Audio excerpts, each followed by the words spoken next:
I even checked the microphone before stream, and it still did the thing. Well, hello everybody. Good morning. I'm not late. What do you mean late? I've never been late, Rebozo. I start precisely when I intend to start stream. Regardless, welcome and congratulations on first, Rebozo. Valmont, I am sorry to hear that you're having a poor day. That is not fortuitous and means that someone needs to potentially be fought. I don't know. If there's someone that I need to fight, please let me know. Regardless, I will be praying for you that your day will go better, my friend. Which is always lies and slander. I am never late. It's never occurred. Not even once. And to say otherwise is to make false accusations against me, and I have done nothing wrong. I am a wholesome little fella. More or less. I'm doing good. I'm doing alright. A little tired. Been tired the last few days. Not been sleeping overly well. But I will make a pot of coffee here shortly, which ought to help limit the chances of those yawns occurring. So, you know. But we'll do that here shortly. If we have any prayer requests, let me know, y'all. We will be getting started with prayer here shortly. After which, we will get into our Bible reading. Isn't everyone tired nowadays? I mean, you're not wrong. You're not wrong. However, we will be hopping into our Bible reading after the prayer. Verse of the day coming from Acts 20:24 from the King James Version of the Bible. And then we will carry on with the book of Job, or the book of Job.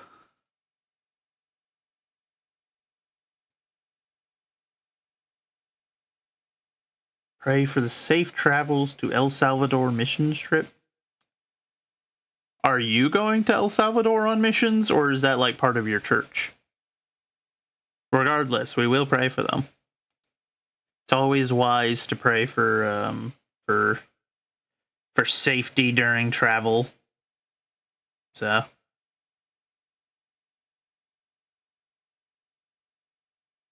I see the wisdom in that. You're co-leading it, so are you going to El Salvador? If so, enjoy. Oh, all right. Well, fair enough. I hope that it goes well. 4th time going. Oh. Fair enough, fair enough. Well, then we will certainly be praying for traveling mercies for you and the rest of your compatriots during your mission. We will miss you while you are gone, my friend, but you're doing good things, so. While we will miss you, it is understandable. It is a fair situation to have. So we'll give it a little longer. See if anyone else comes in with a prayer request, but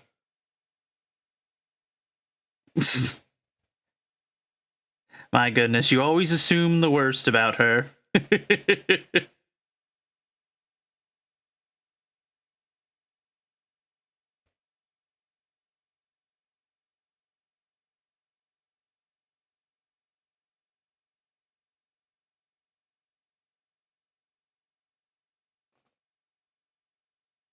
No, you will be missed, even by faithful.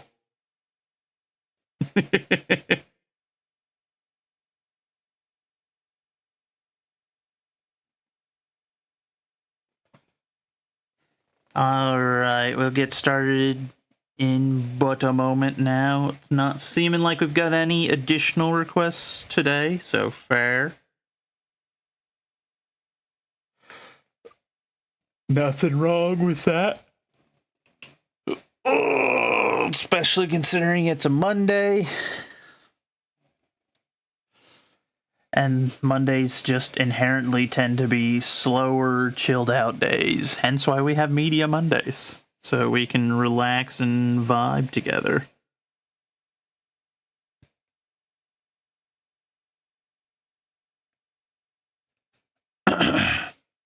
All right, though, I believe we are ready to get started.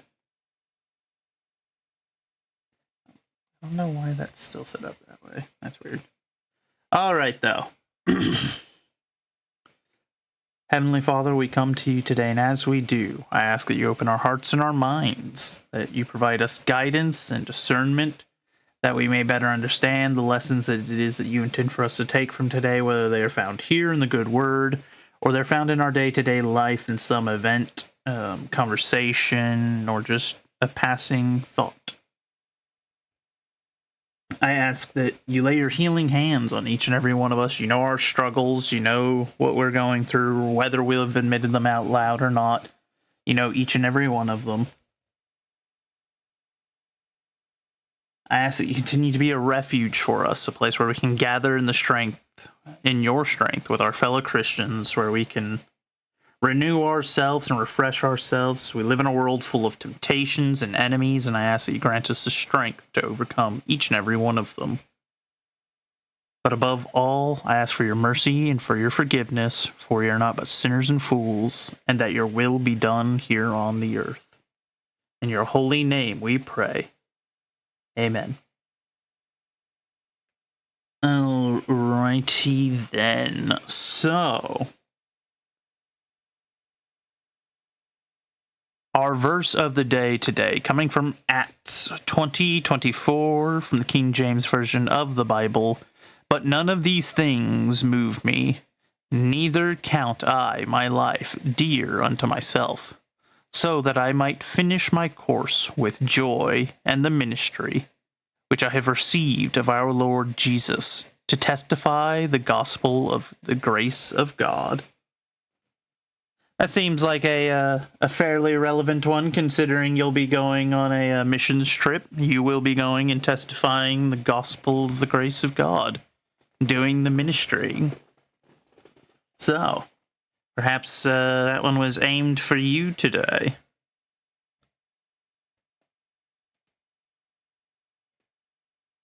Now, though, let's see. So, carrying on with the Book of Job, or the Book of Job, depending on who is asking.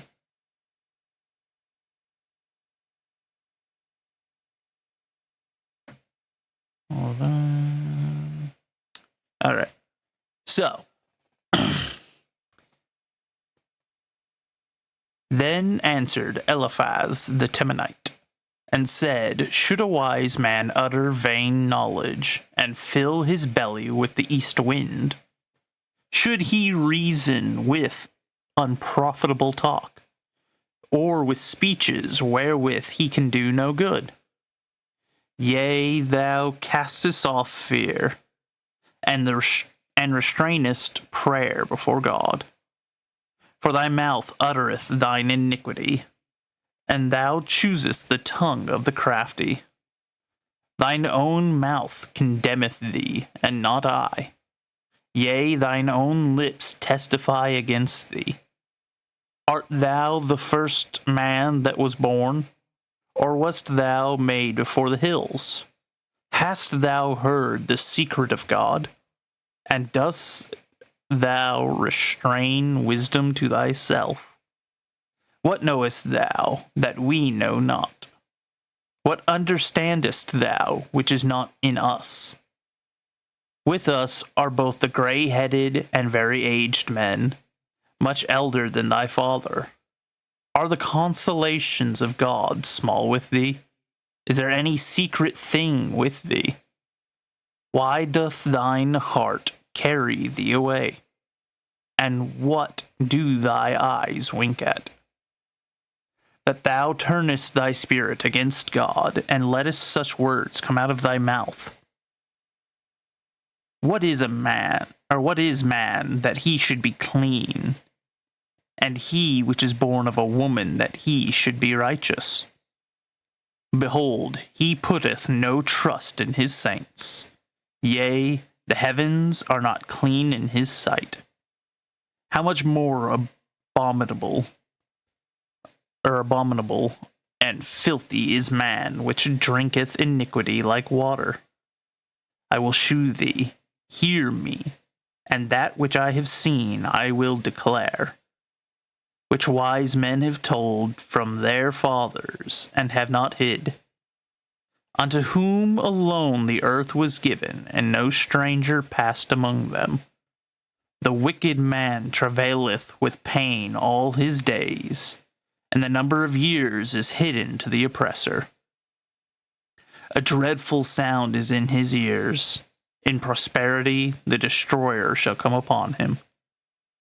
He believeth not that he shall return out of darkness, and he is waited for of the sword. He wandereth abroad for bread, saying, Where is it? He knoweth that the day of darkness is ready at his hand. Trouble and anguish shall make him afraid. They shall prevail against him as a king ready to the battle. For he stretched out his hand against God, and strengthened himself against the Almighty. He runneth upon him, even on his neck, upon the thick bosses of his bucklers. Because he covereth his face with the fatness, and maketh collops of fat in his flanks. And he dwelleth in desolate cities, and in houses which no man inhabiteth, which are ready to become heaps. He shall not be rich, neither shall his substance continue, neither shall he prolong the perfection thereof upon the earth. He shall not depart out of darkness, the flame shall dry up his branches, and by the breath of his mouth shall he go away. Let not him that is deceived trust in vanity, for vanity shall be his recompense. It shall be accomplished before his time, and his branches shall not be green. He shall shake off his unripe grape as the vine, and shall cast off his flower as the olive. For the congregation of hypocrites shall be desolate, and fire shall consume the tabernacles of bribery. They conceive mischief and bring forth vanity, and their belly prepareth deceit.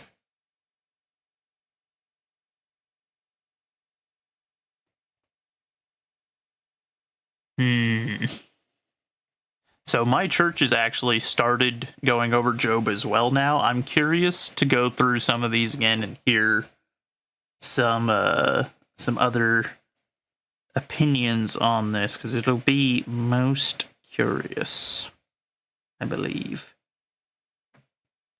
to see what some other interpretations from the other members of the congregation will be.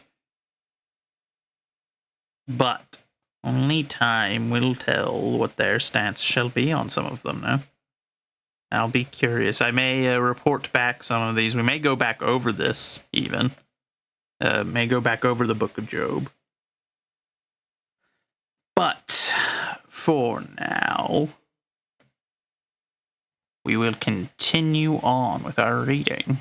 Tomorrow, of course, we will pick up with 16, with Job responding. But for now, that shall be it. Let me see, where is... There it is, window capture.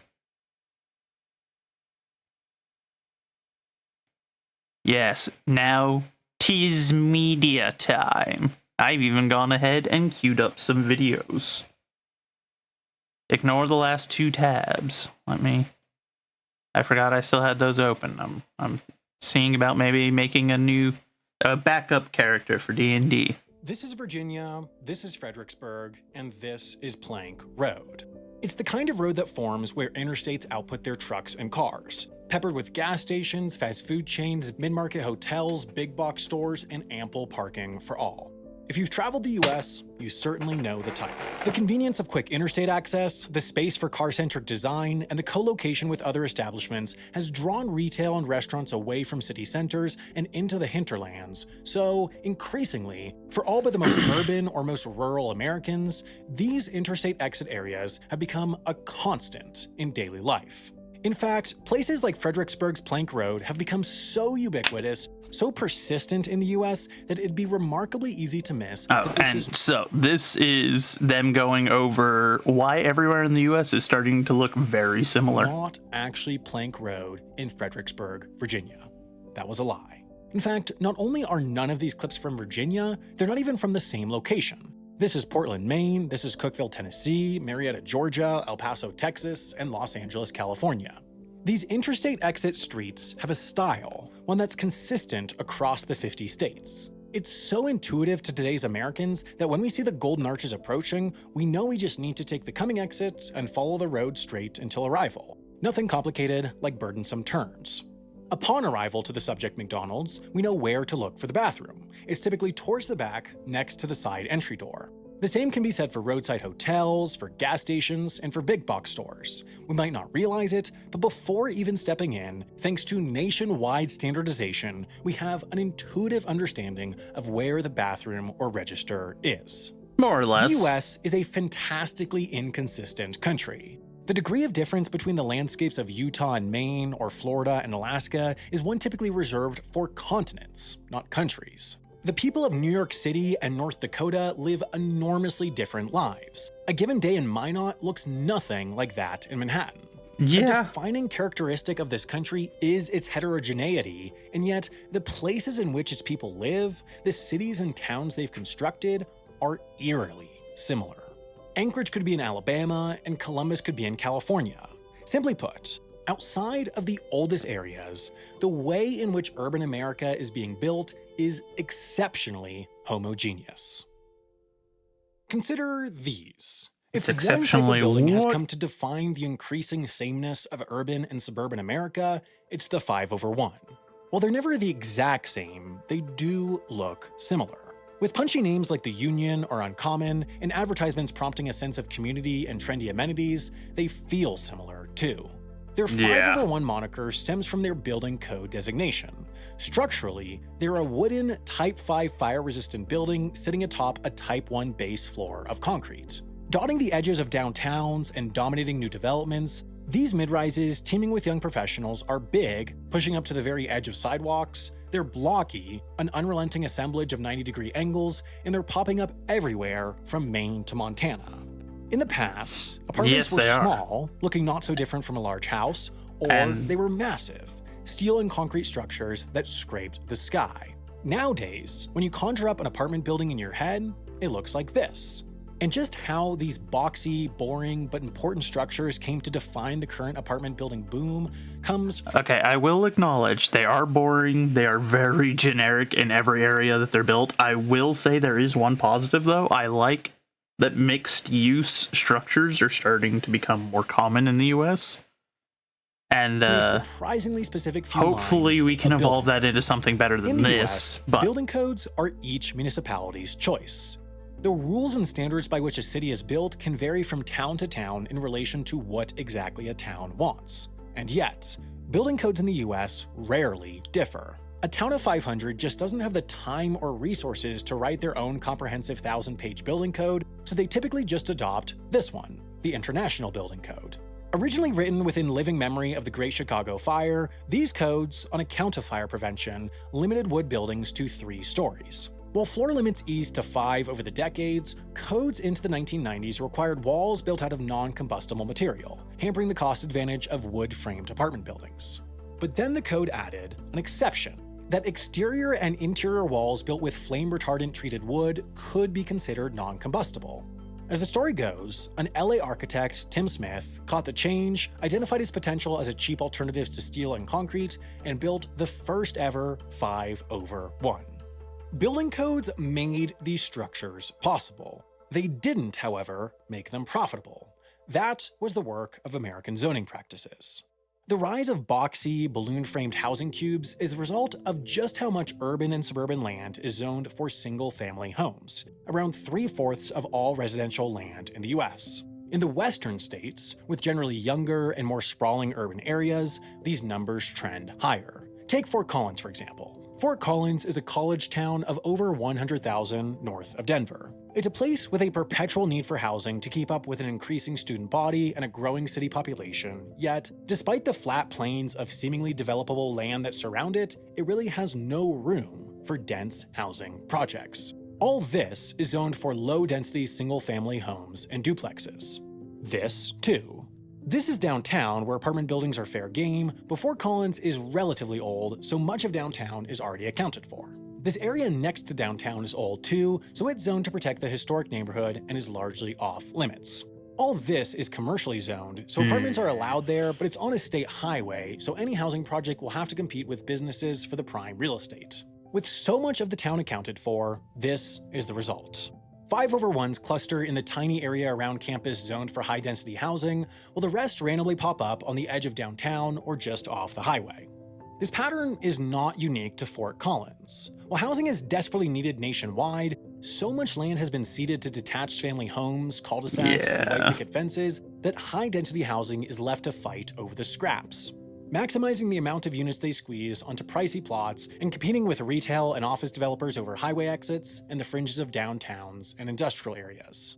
Of course, what makes these 5/1s look like they're all built by the same people is the fact that they're all built by the same people. I was going to say. Of the 293,000 large building housing units developed in 2019, 94,000, a third, were constructed by the country's 25 largest developers. Over the past decade, the US multifamily housing market has fallen into a vicious cycle of consolidation, leading to consolidation, leading to consolidation. To start, the limited availability of multifamily zoned land drives up its price, meaning a smaller tranche of developers can afford it. Not only that, but an even smaller tranche of developers can afford to develop that land into a project large and dense enough to attain profitability given the higher purchase price. Simultaneously, however, these large developers enjoy economies of scale with these large buildings. They're able to build equivalent apartments for less thanks to more shared walls, elevators, mechanicals, management, and more. And of course, thanks to American building codes, deeper pockets, and an inherent need to build bigger on more expensive lots, they're able to do what smaller developers cannot and further reduce per unit cost by maxing out the lot lines with 5/1s. On a per unit basis, 5/1s are cheaper to build. Wood is far less expensive than alternate materials. It's easier to work with too, driving down labor costs and minimizing the use of unionized tradespeople. Therefore, these buildings outcompete smaller buildings in the market, the developers grow wealthier, and with that wealth, they're able to expand across state lines. And of course, the process becomes even cheaper when they recycle plans, shuffle specialized staff across the country, and apply the same proven strategy to different markets. From the pool deck, Greystar Real Estate's Isla building doesn't look so different from their Canvas on Blake development, despite 2 time zones separating them, but in today's housing market, this is hardly surprising. Now, on the surface, these 5/1s appear to address a major need in the American housing market: walkable, reasonably priced multifamily rental units in and around urban cores. However, the consolidation behind these buildings has accelerated the propagation of another can of worms: the corporate landlord. Now, these 5/1 developments are almost always constructed as rental buildings, yet rarely act as affordable housing. In Denver, for example, the rent for the cheapest units at the Broadstone on 9th, Canvas on Blake, or 20th Street Station buildings either meets or exceeds the city average. Rather, these apartments succeed because they outcompete their closest mid-market competitors. You typically just can't get a new, modern, walkable apartment in smaller boutique or massive older developments for a similar price. Therefore, 5/1s and these massive developers have cornered an These things are underserved segment everywhere of the in housing Oklahoma market, City. and that means they can get away with a lot. Countless examples have emerged of the difficulty of having a corporation as a landlord. San Francisco renters, in a building where a one-bedroom went for $2,800 a month, recounted how Greystar increased rents and fees while cutting staffing and services to the point that trash piled up in hallways and neighbors had to borrow one another's showers when building boilers went out of service. Now, looking at 2020 census data, the US is building more multifamily housing than it has at any point this century. And while the data don't directly tell us how many of these are 5/1s, when looking at building material, style, and size characteristics, it becomes clear that 5/1s and buildings like them make up the vast majority of these new builds. Of course, in the face of dramatic housing shortages, this should be a good thing, but the reality is that 5/1s are not built to house those most acutely feeling the effects of these shortages. While there is an argument to be made that their construction frees up units for those who might otherwise have been displaced, that clearly comes at a less than ideal cost. Across America, plenty more places and circumstances have converged to create the ideal environments for homogeneity. Within those ubiquitous interstate exit roadways, there is a common landscape of Hampton, Holiday, and La Quinta inns. Rarely are these areas punctuated by independent hotels. It's almost always the same selection of nationwide brands. And when walking into, say, this Sleep Inn in Chiloquin, Oregon, you'd be forgiven for thinking it looks familiar. That's because the exact same hotel exists down to the inch 1,500 miles or 2,500 kilometers away in Webb City, Missouri. Of course, this is all part of the business model. In fact, it's the genius of the business model. You see, Sleep What do Inn you is a brand mean? owned by Choice Hotels International, one of the largest hotel chains in the world, running some 7,000 properties globally. However, the company doesn't own these hotels, only the brands. That's because they're a franchisor, just like McDonald's or Burger King. How you An doing, independent soldier? franchisee comes to Choice when they want to Welcome start a into hotel, hearing and the about company the provides nightmare. a menu of brands to choose from, each targeting a slightly different segment of consumers. Then, the franchisee must decide what floor plan they want, whether to include a pool, and which of the 4 color schemes to use. They then sign a contract with one of the Choice Hotels approved contractors for construction, write some checks, and that's about it. The franchise model cuts huge chunks Not and moving therefore fast? costs I don't out blame of the you, dude. process. I think Designing everyone's the building, exhausted today. adapting the design in response to permitting issues, vetting contractors, figuring out how to manage a hotel. It allows anyone to become a hotelier, which is exactly what Choice Hotels wants because as long as it's anyone but them, the financial constraint and risk is gone. On the consumer side, whether it's a road tripper pulling into the parking lot after dark, a pilot stopping for their 10 hours of mandated rest, or a consultant hitting their 6th city in a month, uniqueness often has little value. In fact, it might be a negative for the weary traveler compared to a standardized, familiar offering. The market speaks for itself, and so does the market research. Independent hotels are no longer truly able to compete in this mid-market sector. They now focus on the higher end of the spectrum where the hotel is more of a destination. Thank you for the alert, a Rico. waypoint. So, in the hotel sector, the standardization stems from the cost savings born out of homogeneity and the consumer apathy towards its detriments. These conditions have created this. Comfort Suites, Hampton Inn, Burger King, Best Western, Shoney's, Quality Inn, Dunkin' Donuts, America's Best Value Inn, and Marathon Gas are all franchises. Every single business here is built on the principles of standardization. Now look at that. and We this did is it. We did part it. Now we of the have cherry coconut. I need this example. raw. Across America, I was 57% I of was slightly limited confused there for a as moment. part of a franchise, and this proportion The fire pit. Because it flew away from me. We need to play some more of this Oh, game at no. some point. And That was then- such a and derpy then- game. And then, now that we have the 2 coconut halves, okay, we Doing mod typically- duties Typically, appreciated. what's going soldier. to happen right now, chat?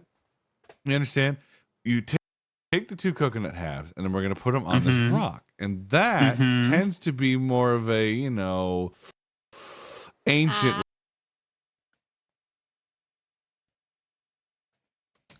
tends to rise in step with the state's poverty rates. While it's only 31 and 38% in New York and Massachusetts respectively, it's as much as 71 and 78% in West Virginia and Mississippi. But the economic and social forces supporting sameness are not restricted to the working and middle class. They're not even restricted to the US. These are 4 major business districts in Sydney, Santiago, London, and Frankfurt. Without first-hand knowledge of the intricacies of their skylines, it'd be tough to differentiate which is where, and there's a good reason for this. For all intents and purposes, these are the same places. These are 10 major multinational businesses either directly in or tangentially related to the finance sector. Out of a whole city of options, 9 are located in London's compact Canary Wharf neighborhood. Meanwhile, in Frankfurt's Bankenviertel neighborhood, 8 of the same companies. Across the Atlantic, 7,500 miles or 12,000 kilometers away in Santiago's Sanhattan neighborhood, 9 of the same companies, all located within a few blocks of each other. Then, finally, across an equally sized stretch of the Pacific, there's Sydney's Central Business District, home to all 10 of these multinational companies. These areas and urban cores are often home to the most evocative buildings in a city's skyline, but these buildings are typically used by people whose preferences are standardized on a global scale. On a micro level, that's because Globalists. people often move between these Disgusting. business districts as they move within their companies, and of course, on a macro level, because it's the exact same companies signing the leases for these buildings globally. They want the same thing, whether it's in Sydney, Santiago, London, or Frankfurt. This all starts to point towards a cause broader than building codes, franchising, or the international flows within multinational companies. The world encourages sameness. No matter who we are or where we go, we sometimes just want to be able to get quick, decent, cheap, warm food. When we just finished a double shift or woke up early for a 6 a.m. flight, we don't want to have to comb through a menu we've never seen to eat something that we might like or might hate. We want what fast food provides. We want to be able to get the same burger in a few minutes, no matter where on earth we find ourselves. Fast food provides consistent mediocrity. We might not always want this, but when we're eating just for the sake of eating, that can be a feature. The wants and needs of humans were no different a century or two ago. McDonald's would have been just as successful in the 1800s if it existed. What has changed, however, is the world. Devoid of jet airplanes and internet access, it would have been impossible to run a chain of cheap restaurants spanning the globe. Not only that, but you can't grow tomatoes in Norway. It's too cold.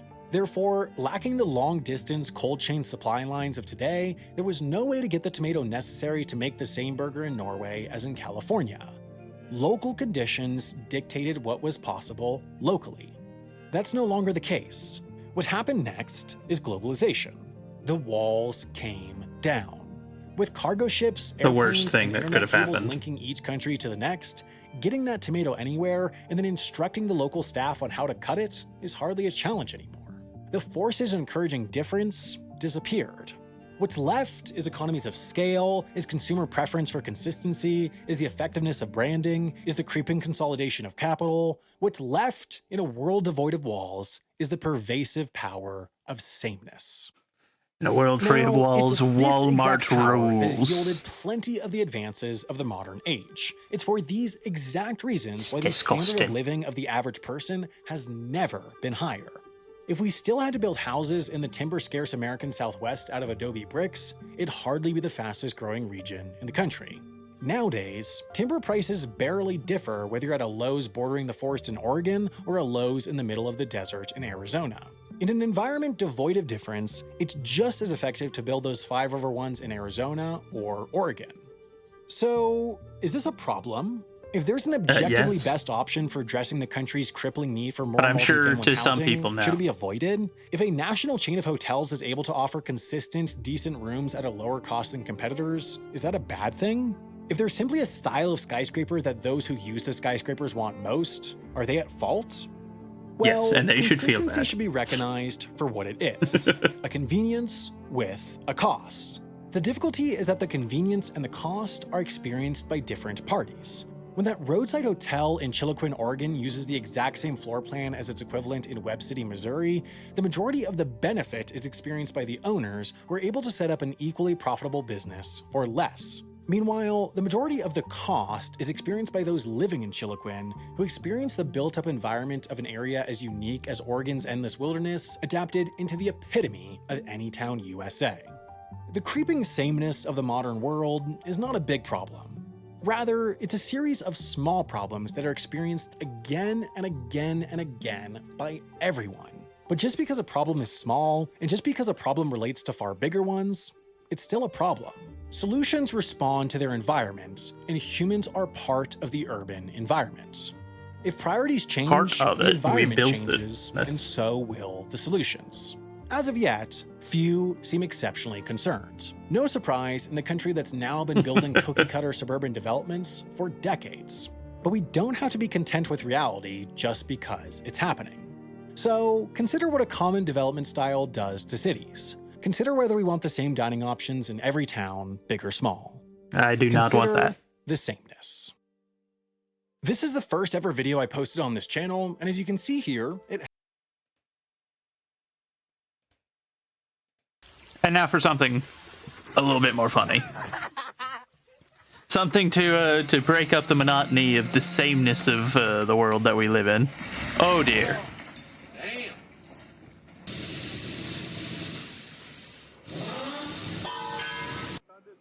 Soldier, I'll turn you into glue.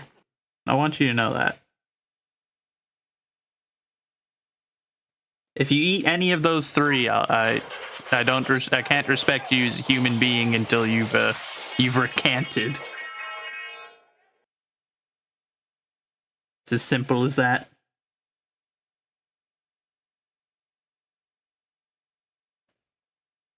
Nice.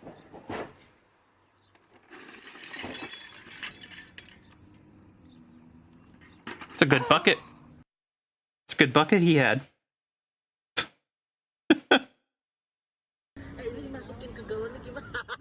What on?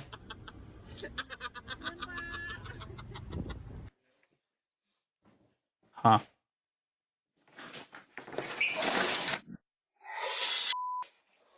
Nice.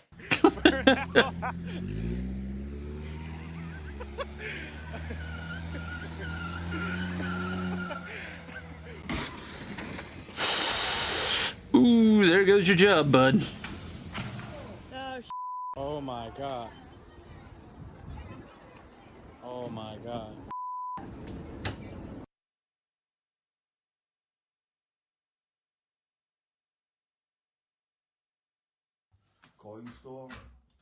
Yeah, I mean, you're not wrong. At least it was the truck, not the jet. If he had hit the plane, he would have been in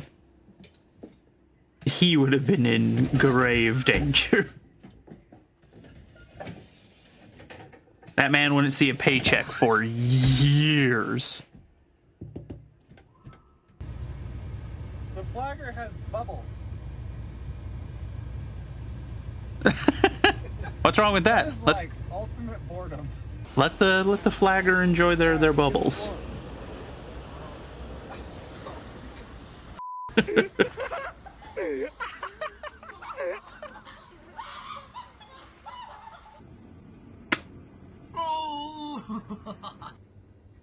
Informants friendly, nothing gets down the drain. And there's no chemicals to contaminate anything. It's beautiful, yeah. Good work, whoever did that. Oh no. Dave, go clean the fan.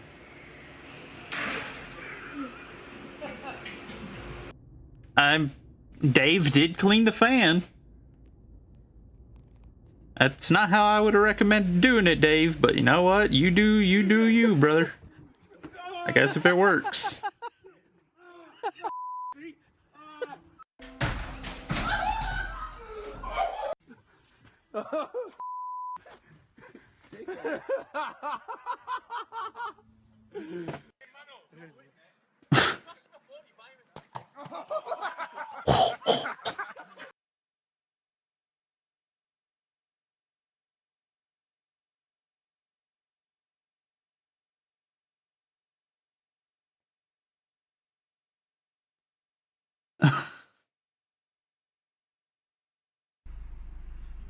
What do you do there?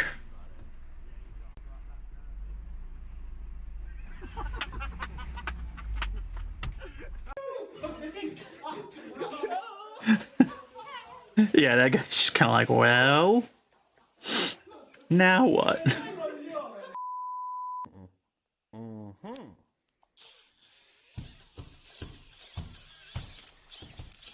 Nice.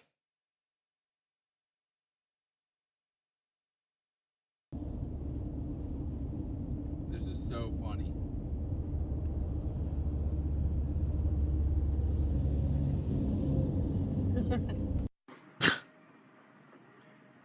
All right, I wouldn't lift that with that much wind, buddy. Yep. Oh. Man, your horse was not what are you doing? What are you doing? I was gonna ask, are you dumb? But clearly they are. It's a redundant question to ask if they're sailing a boat full of fireworks underneath a bridge while it's actively going off, but you know, sometimes I'm shocked at the number of people that stay alive that make choices like that where you're like, well, you're a good example of how our society has gotten real good at protecting idiots. Cause oh boy, oh my god, oh no, that's a lot of flooding.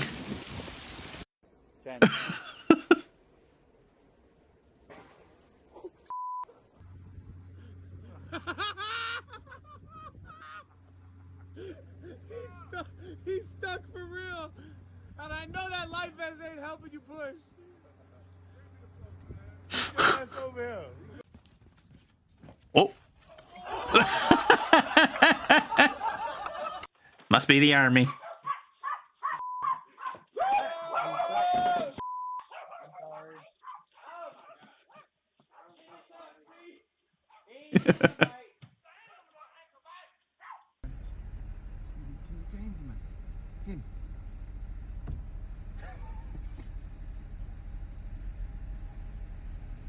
Howdy, Otter. How you doing, my friend?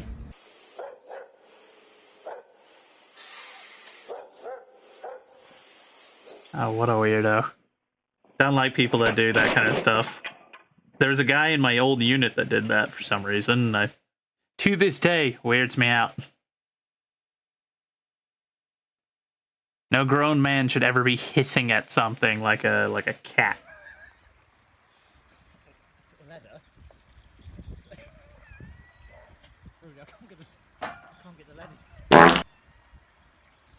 How dare.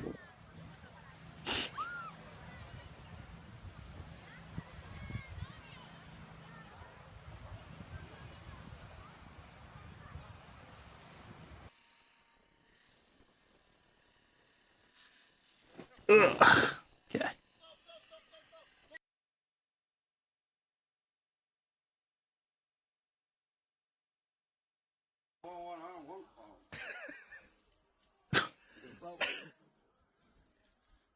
That dude's on some interesting stuff, I guess. Jesus Christ.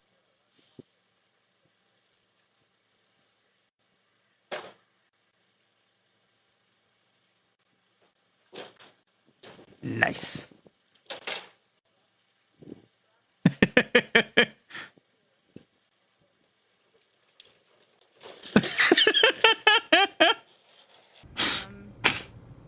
You know what? I'm glad that they're having fun.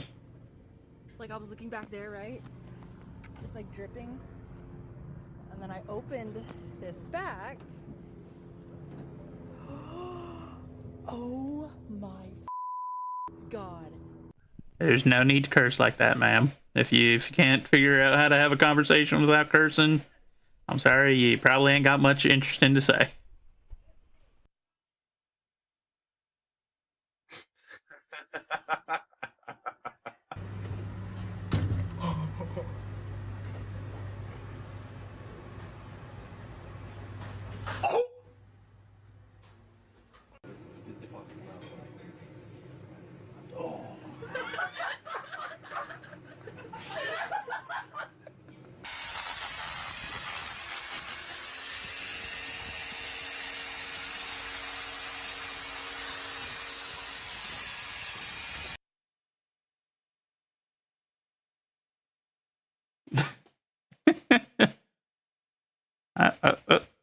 There you go. And yep. Some people are way too confident with ladders when they really shouldn't be. Uh-oh, what's in your toolbox there, bud?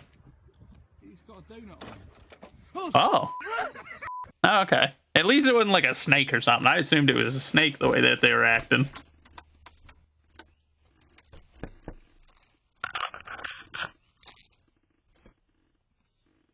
Wait, what?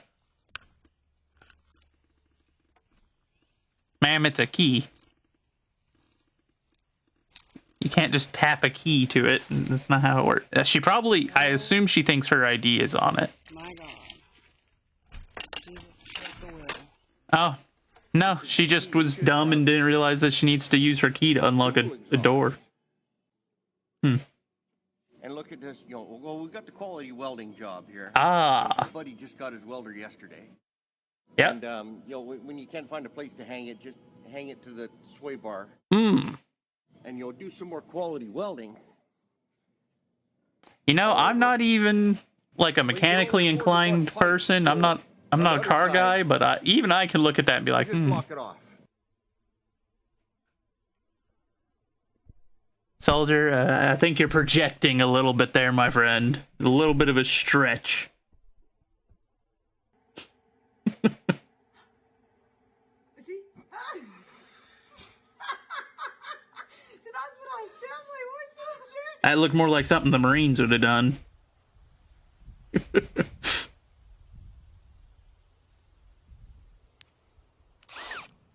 Oh my god.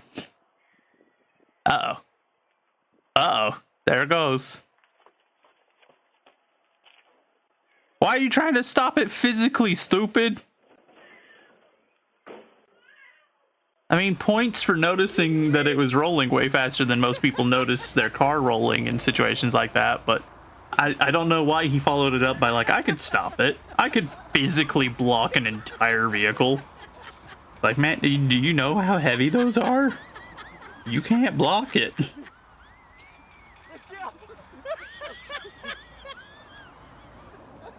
Howdy, Varkin. Welcome in, my friend.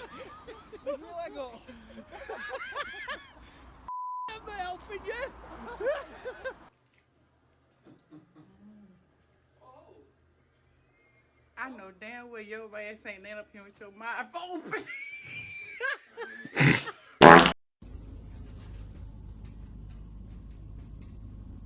Ghost card.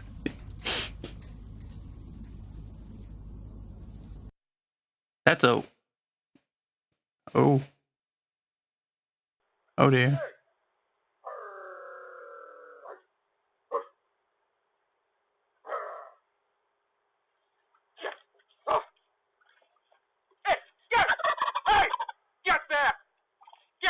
Man, it's a turkey. Calm down.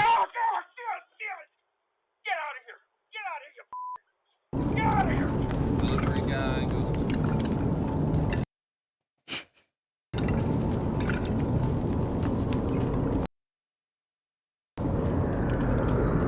Savage attack by a turkey, I know, right? It made me nervous because they disappear and they come like all the way back around where they teleport around, and it spooks me. It's comical every time.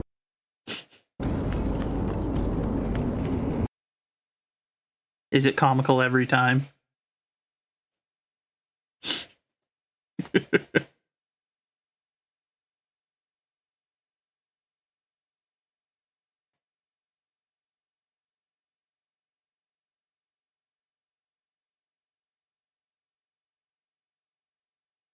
to put the package down, trying to be all gentle and whatnot. Oh. Oh, dropped his phone. Says I'm gonna get that phone. Oh, don't fit. Alright, I'm gonna open the gate. Real gentle. Oh, it made a bunch of sound. Damn it. Oh,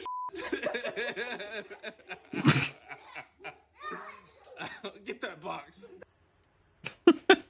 Oh. Ah. I ain't even gonna count, y'all. This might be the one they filed my.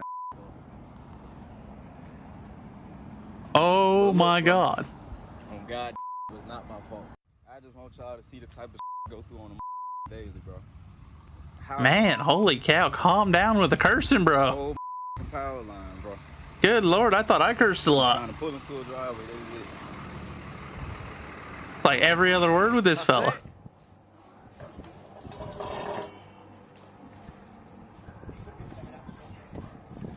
Oh, last time this is last one. Yeah, go on. Put everything into this.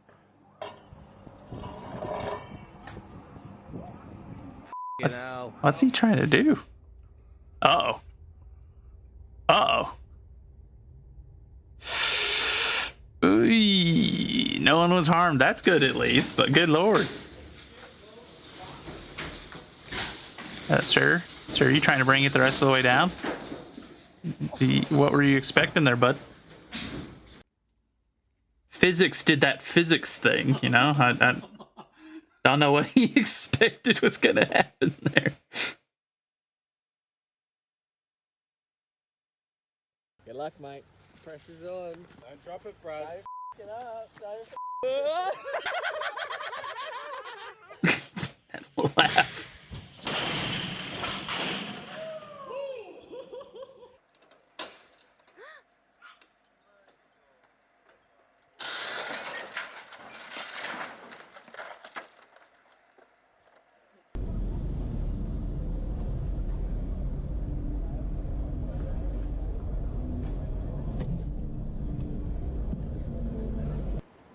Zach, watch this. Why don't you throw those away? Because I'm gonna feed them to my pet squirrel. You don't have a pet squirrel. Yeah, I do. Where? At home. What's his name? Senor Nutty. No. He's Hispanic. He's Hispanic. Oh no.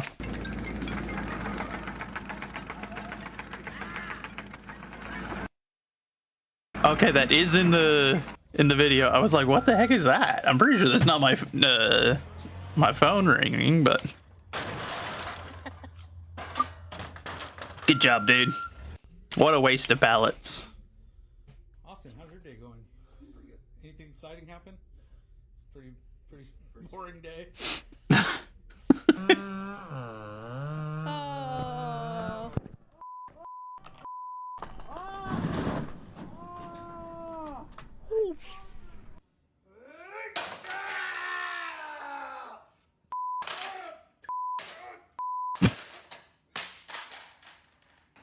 Guys having an interesting moment.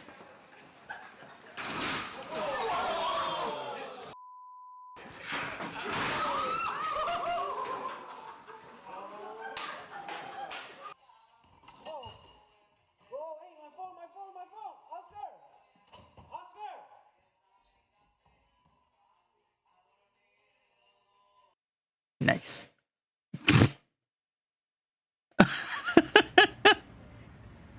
Uh-oh. Uh-oh. Oh, yeah, you really needed more than one dude trying to do that. I don't know why they thought it was a good idea. Hey!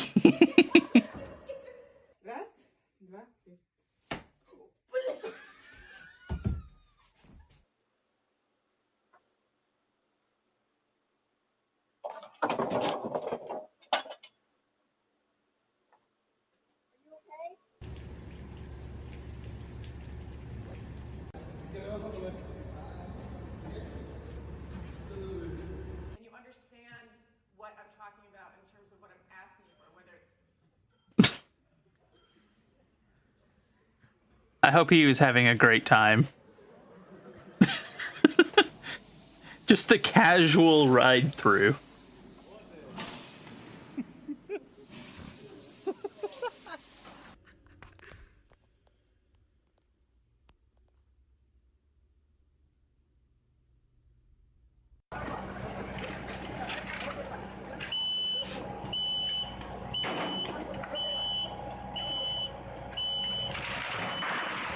Ah, good job. Yo creía que yo era huevón para trabajar. Ven nomás estos cabrones.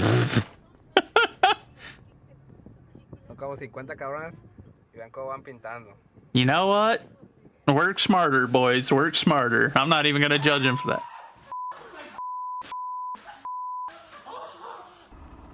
Ah, the effeminate man. Oh. And the man who just ruined the work site. If you're gonna do that, you really ought to do it the other way over, but fair enough. You almost made it. You almost made it, bud. You know? Congratulations. So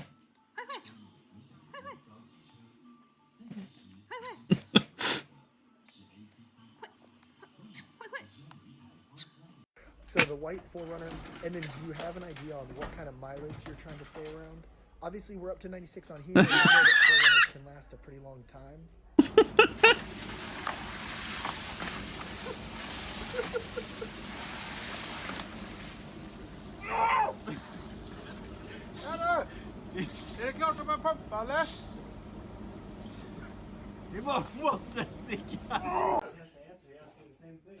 time to talk now. Must be nice.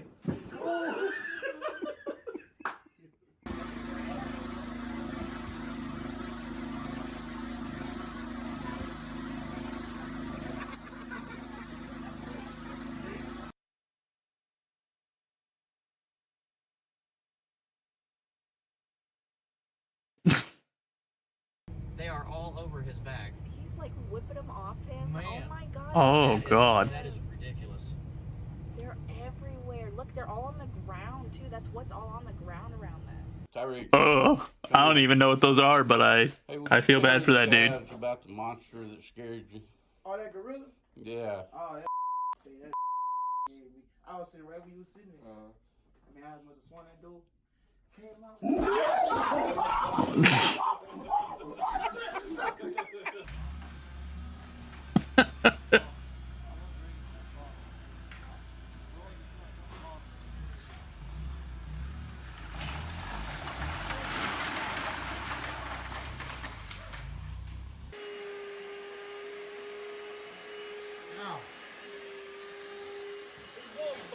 Oh! You know, typically your vacuums aren't supposed to explode like that, but, you know. Okay.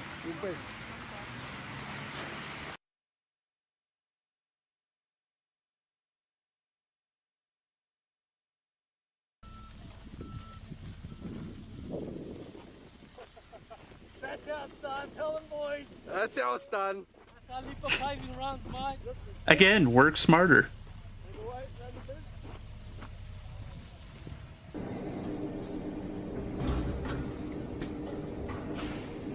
I can't even judge.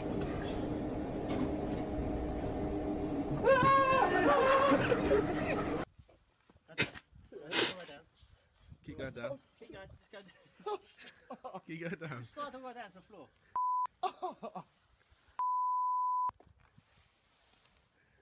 Oh, no.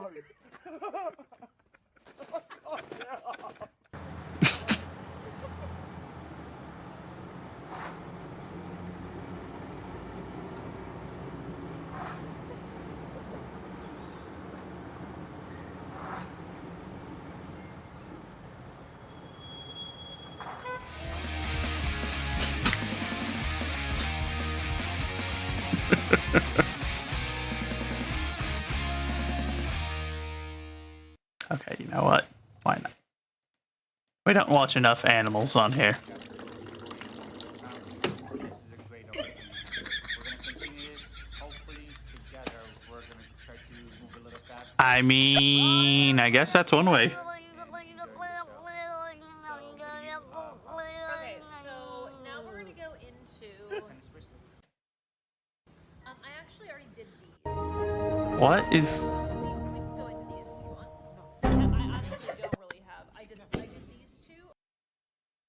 Okay, yeah, whoever uploaded this video, my dude, you've got like your lecture playing in the background or something. It seemed manageable. I don't know what that was, but come on, The Monday man. before Christmas, as Winter Storm Elliott began to build, Southwest Airlines management huddled up to formulate a plan. So I guess we'll, The following day, the they airline went into industry's motion. problem with After internal absolutely deliberation, and ancient after informing the IT. pilots union, Southwest HQ began canceling flights in advance of the strengthening storm. The notice first directed customers at these airports to check if their flight had been disrupted. Then, the list of airports began to grow. So, the airline started the process of canceling flights by the hundreds. As the winter storm worsened, that call proved worthwhile. In fact, with the benefit of hindsight, they didn't go far enough. With the assumption that undergirded the decision to cancel, that they could process the cancellations early enough for customers to pivot plans and crews to reposition for new routings, proved utterly, devastatingly wrong. You know the rest of the story. Temperatures plummeted, thermometers across Denver plunged 37 degrees in a single hour, foiled travel plans ruined holidays, 5,700 flights nationwide canceled before Christmas, and while other carriers staggered along, Southwest crumbled into crisis, ultimately canceling nearly 17,000 flights and losing out on an estimated $825 million in the final 10 days of the year. It was the biggest meltdown of its kind. Some blamed the storm, others blamed the carrier's point-to-point model, while others still blamed the company's culture. But as time let the hot takes cool, a less exciting culprit came forward. a culprit that's hardly unique to Southwest. A culprit, in fact, that's less a bug and more an inherent flaw within the industry. While the biggest, the meltdown wasn't the first, and while an embarrassment to Southwest alone, it was hardly a crisis unique to the big, beloved budget airline. For Southwest, Winter Storm Elliott may have set the stage for the meltdown, but it didn't cause it. As much as anything, Southwest meltdown was a function of legacy. Southwest made its name as the pioneer of the low-cost business model through quick turnarounds and point-to-point route networks. While a typical airline will fly their plane out and right back into their hub, a given day for a Southwest aircraft might start in San Diego, then continue to Sacramento, Denver, and Nashville before finishing up in Tampa. Through this network structure, Southwest could offer non-stop flights where competitors only had one stops, and by exploiting this niche, grew into the world's 6th largest airline. But while efficient in perfect conditions, the system becomes a liability in the event of a delay or cancellation. Pilots time out, crews don't make it to their expected destination for the evening, and planes aren't positioned in the right place for the next day's flight. But weather and unforeseen circumstances, as they always have, exist. So Southwest has tools for these situations, one of which is a GE aeronautics system called SkySolver. Plug data into SkySolver on irregular operations, and its algorithms will, in the words of its brochure, execute flight schedule changes and cancellations, conduct aircraft routing and equipment swaps, and make fixes to crew assignments and pairings. That means that, if a developing storm was to roll over Denver and cause Southwest to cancel this inbound flight from Sacramento on account of the risk that the plane and crew will stay grounded by the weather, it would call on SkySolver to effectively stem the bleeding and make sure that problems don't cascade to impact the rest of the routing. After arriving in Sacramento, rather than heading to Denver, SkySolver might send this plane on a passengerless deadhead to Nashville, where the crew now nearing the end of their workday could time out and hand the plane over to the next. Of course, that's only the beginning. While finding the most cost-efficient solution is simple in the context of this single routing, it becomes orders of magnitude more complicated when considering the hundreds of additional Southwest flights passing through. Like where to reposition this 737 that normally would have been running in and out of Denver all afternoon that has both the space for the plane and can begin running services the following morning. Or what to do with the 737 that is running flights between cities in the storm's path and thus is at risk of getting stuck in a snowed-in airport. And how to make sure the later legs of this routing get flown when the plane meant to run it won't make it out of Denver that morning. Now, SkySolver is powerful enough to run up to 300 batches of cancellations in 20 minutes, but it does have limitations. First, it creates solutions to cancellations on the assumption of a static baseline. For it to figure out viable alternatives if half of Denver's flights are canceled, it needs to know that the Sacramento to Denver flight has already been canceled, and if it doesn't, or if the flight is canceled while the system's running, SkySolver solutions become less tenable, requiring reruns or manual intervention. Second, SkySolver is also limited by the data input into the system. Some of this data comes from an internal tool of Southwest's called the Baker. Dispatch processes delays and cancellations through the Baker to reconfigure routings for aircraft and passengers before the information is then plugged into SkySolver. Crucially, what the Baker's data lacks is crew information. Who's available, where, when, and for how long before they're timed out. Now, as the storm worsened and the number of cancellations increased, the limitations of Southwest Solver collided, resulting in a massive tailspin. With crews left out of the equation, the algorithm's output provided what it thought to be viable solutions, but solutions without pilots and attendants. Once these flights had to cancel close in to departure time when it became apparent that they only had half of crew, everything else unraveled as these new cancellations altered SkySolver's baseline assumptions. Effectively, the software's blind spot transformed the expected difficulties of a winter storm, hundreds of flights canceled at least 24 hours out on the 20th and 21st, into a full-blown crisis where Southwest tools worsened problems that it then tried to fix, only to worsen things further. Oh god. Through Christmas, cancellations occurred closer and closer to departure time as pilots arrived to planes with no flight attendants, while planes with no passengers deadheaded on circular, nonsensical routings like this as the software essentially panicked, positioning and repositioning planes only for the crew to time out and get stuck once again. Finally, blind as to where their own crews were, and with flawed programs providing flawed fixes, Southwest went manual, training volunteer staff at headquarters on how to process pilot and flight attendant forms and preparing for a hard reset. In the 4 days following Christmas, Southwest would cancel an incredible 10,700 flights, all because the airline failed to address a weak point that they had already identified. They had put too much pressure and stacked up too much complexity onto a fragile IT system that everyone already knew needed an overhaul. Yeah, And this yet, is always a as the problem. calendar This is a flips, problem that we Southwest had in the began to Air Force stabilize, too. and as more detailed reporting on the meltdown began to Especially the emerge, whole not a new upgrading software full end of it. spotlight. Now it was the FAA that issued a nationwide ground stop. For 90 minutes, no commercial flights took off, and for the first time since 9/11, American commercial aviation came to a complete standstill. All because a single software update went sideways, leading to important pre-flight safety communications having to be relayed manually until they could simply no longer keep up with the morning rush of flights. And the cycle began again. Upset customers, outraged press, and promises that the old technology that everyone knew would fail would be looked into. And this pattern didn't start with Southwest either. IT meltdowns hit British Airways in 2017, then in 2019, then again in 2022. Oh no. They forced Delta to cancel thousands of flights in 2016 and 2017. They pushed American Airlines to cancel over 1,000 regional flights in 2018. All said they'd do better the next time, and yet all still rely Yeah, on they do like to outdated, say that. overstretched IT systems that were never designed to handle the volume of industry growth in the decades since their initial development. But the problems of old, overstacked IT systems don't stop at the back end. While customer-facing systems might look good on the surface, the most important one, the very system that makes it all possible, was created as close in time to the Wright brothers' first flight as to today. When a traveler sees this, it may look modern, but what they're actually looking at is a translation of this. Behind the scenes, Google Flights entered a query into the Global Distribution System, an interconnected set of softwares run by Amadeus, Sabre, or Travelport. In fact, specifically it entered this: AD to initiate an availability lookup, 08FEB to indicate the date, then DEN-LHR to specify Denver as the origin and London as the destination. This initiates a query from the GDS system to another, OAG, which essentially acts as the definitive source of airline scheduling data worldwide.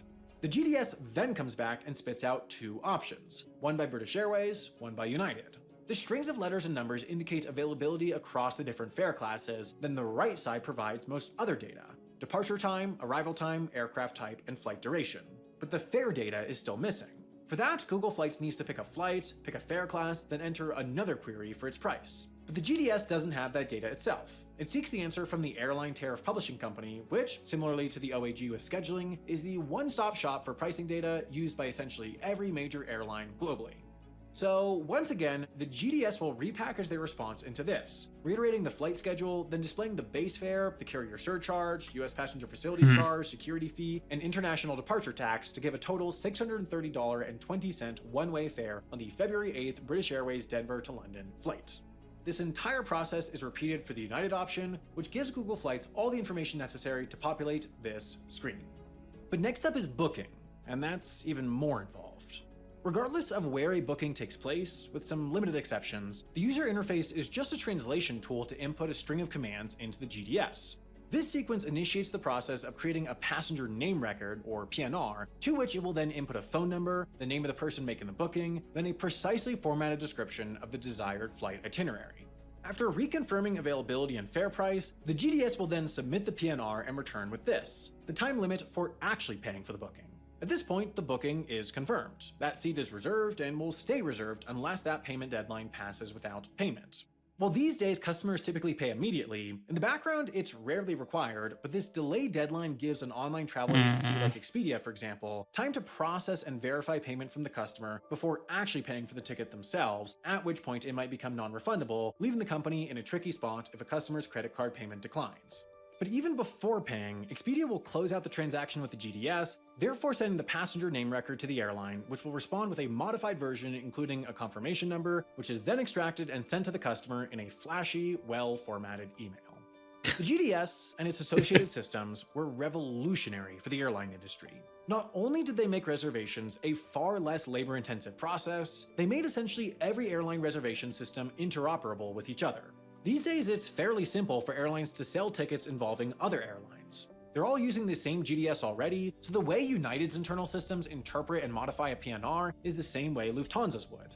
Theoretically, United could sell you an itinerary connecting onto an American Airlines flight. They wouldn't because they don't have a commercial partnership with the airline, but from a technical perspective, there's nothing stopping them. And if something goes wrong and your United flight cancels, the airline can and occasionally will rebook flights onto American, Delta, and others using this system.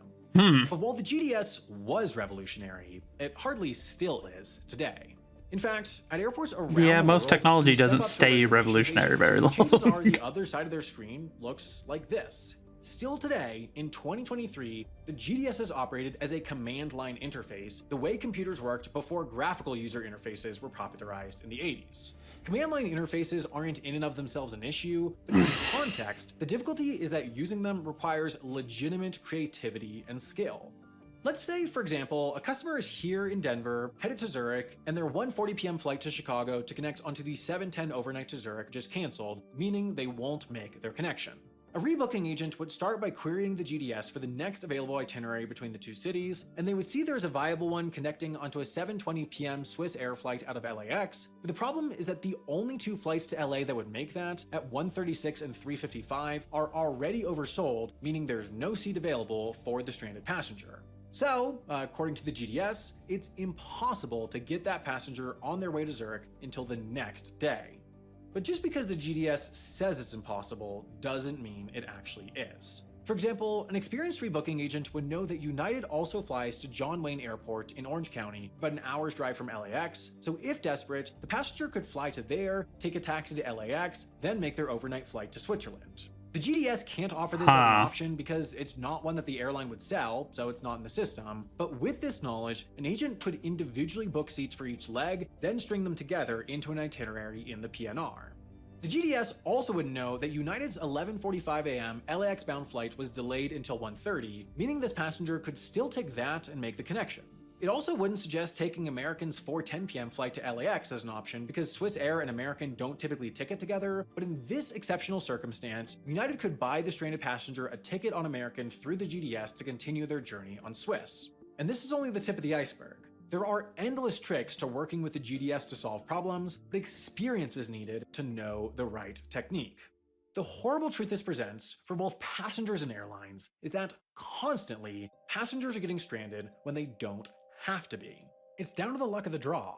Is the rebooking agent you're walking up to one that's worked there for 30 years and knows the GDS like the back of their hand? Or have they just finished the limited required training to complete those simplest tasks? For passengers, this increases the frequency of getting stranded on the road, and for airlines, this increases the cost borne from issuing meal vouchers, booking accommodation, and paying for delay compensation when passengers don't get to their destination on time. And the limitations of the GDS not only create additional costs, but also prevent potential revenue. For example, Air New Zealand developed an innovative product where 3 successive economy class seats can be transformed into a short, lie-flat bed called SkyCouch. That means that those seats can be sold individually, as usual, or as a set of 3 to 1 or 2 It's passengers. a little bit of a strange This sort of optionality thing, breaks but the GDS. It doesn't have a way of properly communicating or reserving these sorts of transformable seats, so on the GDS, SkyCouch seats are just displayed as occupied, regardless of whether they actually are. In order to book them, one has to go directly to the Air New Zealand website. For the airline, this leaves plenty of potential revenue on the table. For example, a huge portion of the airline's traffic is ticketed through United, since United is a major partner that feeds inbound traffic from across the US to Air New Zealand's long-haul flights out of LA, San Francisco, Houston, and Chicago.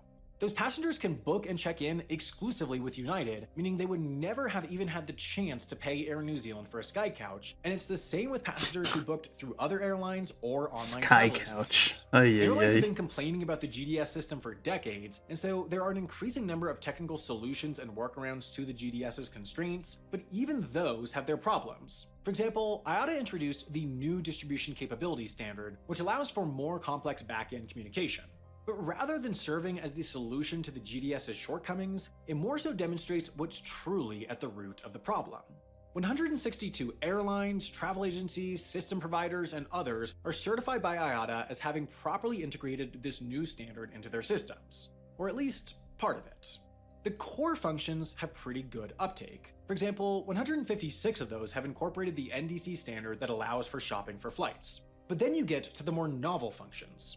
SHPAN2 is a standard that allows for the sale of increasingly common unbundled ancillaries like in-flight Wi-Fi, lounge access, priority boarding, and more, meaning that, theoretically, it allows someone booking through Expedia to buy that in-flight Wi-Fi right in their checkout flow. But only 51 of the 162 are certified on this capability. And then you get into the really specialized stuff. NDC has enabled airlines to have interoperable dynamic pricing systems, meaning rather than working with the constraints of the GDS and ATPCO, which only allow for price updates a certain number of times per day, each fare would be customized for each individual consumer based on an algorithm's estimation of their price sensitivity. But to date, not a single airline is certified on this already existing revenue-generating standard. This is a familiar refrain. Airlines ask for more advanced systems are developed, then airlines don't use the more advanced systems because they decide the cost it would take to integrate them isn't worth it. And some airlines are going further, not only failing to implement new interoperable systems, but rejecting their use altogether. For example, if you search on Expedia for an itinerary between Denver and Long Beach, it'll tell you the best option is a one-stop trip through Phoenix on American, but there are actually 3 non-stop flights a day on that route. The problem, though, is that they're Southwest flights, and with limited exception, Southwest does not allow for booking through the GDS, meaning Expedia has no way to book a customer a ticket on the airline. Meanwhile, on Google Flights, which focuses on directing people where to book rather than booking itself, you can find Southwest schedules, which are filed with OAG, but you can't find fares. With no GDS sales, there's no reason to distribute fare information. This all means that nearly all Southwest bookings are done on Southwest's website, where the airline can customize and revenue optimize the booking process as they wish. The upsells are everywhere. Before confirming a fare, one gets a pop-up outlining the benefits of the next most expensive fare class. On the following screens, there's the same upsell again, an offer for a $200 credit in return for signing up for their credit card, and an option to pay for early check-in, guaranteeing one of the best boarding positions. These upsells matter. In 2021, ancillary fees made up more than $4 billion in revenue for Southwest. Holy and that crap. ancillary revenue is raised when customers book directly and are offered all the upsells. And in addition to increased revenue, direct booking costs less. No paying for developers to integrate their systems with others, no paying GDS fees, no paying commissions to Expedia and others. Following Southwest, GDS non-participation by budget airlines is downright common these days. That's reasonable, to be honest. Like, increasingly working around it to strike up direct business and system relationships with major sales channels and partners. But this is fragmenting the industry. Airlines are innovating, which is exactly what the industry should be doing, but through this individual innovation are losing the collective interoperability that has led to the globally seamless travel experience that customers have come to expect. It's almost analogous to a reverse tragedy of the commons. Each individual node in the system would grow their revenue by investing in better interoperable systems, but only if every other node did too. If only one node invests, they'll have spent money to create interoperability, but still lack partners to interoperate with, meaning no revenue impact and a negative cost impact. So, in this context, each node is actually incentivized to reduce interoperability to push consumers towards their own systems, which are better designed to increase per customer revenue than the interoperable ones. It's a strategic stalemate. And this can explain the broader issue as well. There's a strategic IT stalemate. When every airline's IT is equally bad, there's little competitive incentive to improve it.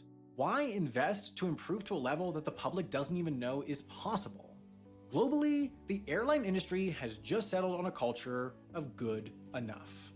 The problem, from our outside perspective, is that airlines essentially act as public utilities these days. They're the only practical means of long-haul travel and are also the only practical means for medium-haul travel in areas of North America, Russia, Australia, and other larger, less dense countries. When airlines slow down, people slow down, and therefore economies slow down. The US recognizes this fact by subsidizing the construction and maintenance of airports, and even more strongly by subsidizing airlines to fly to rural and remote communities, under the thesis that a lack of air travel options would hold back their economies. And countries also recognize this preemptively, historically treating the earliest airlines as government services and running them as state-owned enterprises, but in the century since, the trend has been thoroughly towards privatization, meaning the only real obligation is to the shareholder. So this is one of those all too common scenarios where there is a stark difference between what's good for the shareholder and what's good for the world. Therefore, it's pretty simple. Regulators need to decide whether airlines' IT antiquity is a problem for the public, and if so, do something about it. As many of you know, I travel constantly. I'm on the road more than I'm at home, and one thing that I've found is crucial to making that level of travel sustainable is having self-improvement routines that I can do both at home and Gonna sell us better help The or Earth something. is pretty cool and all, but many of its most magnificent features Also, yes, this is just, I'm going through my nerd videos right now. That's why we're now watching every kind of bridge explained. It's tough for us to get around. When the topography is too wet, I can't steep, help it. treacherous, or prone to disaster, sometimes the only way forward is up. Our roadways and walkways and railways break free from the surface using bridges. A lot of the infrastructure we rely on day to day isn't necessarily picturesque. It's not that we can't build exquisite electrical transmission lines or stunning sanitary sewers, it's just that we rarely want to bear the cost. But bridges are different. To an enthusiast of constructed works, many are downright breathtaking. There are so many ways to cross a gap, all kindred in function but contrary in form. And the typical way that engineers classify and name them is in how each design manages the incredible forces involved. Like everything in engineering, terminology and categories vary. As Alfred Korzybski said, the map is not the territory. But trying to list them all is at least a chance to learn some new words and see some cool bridges. And honestly, I can hardly think of anything more worthwhile than that. I'm Grady, and this is Practical Engineering.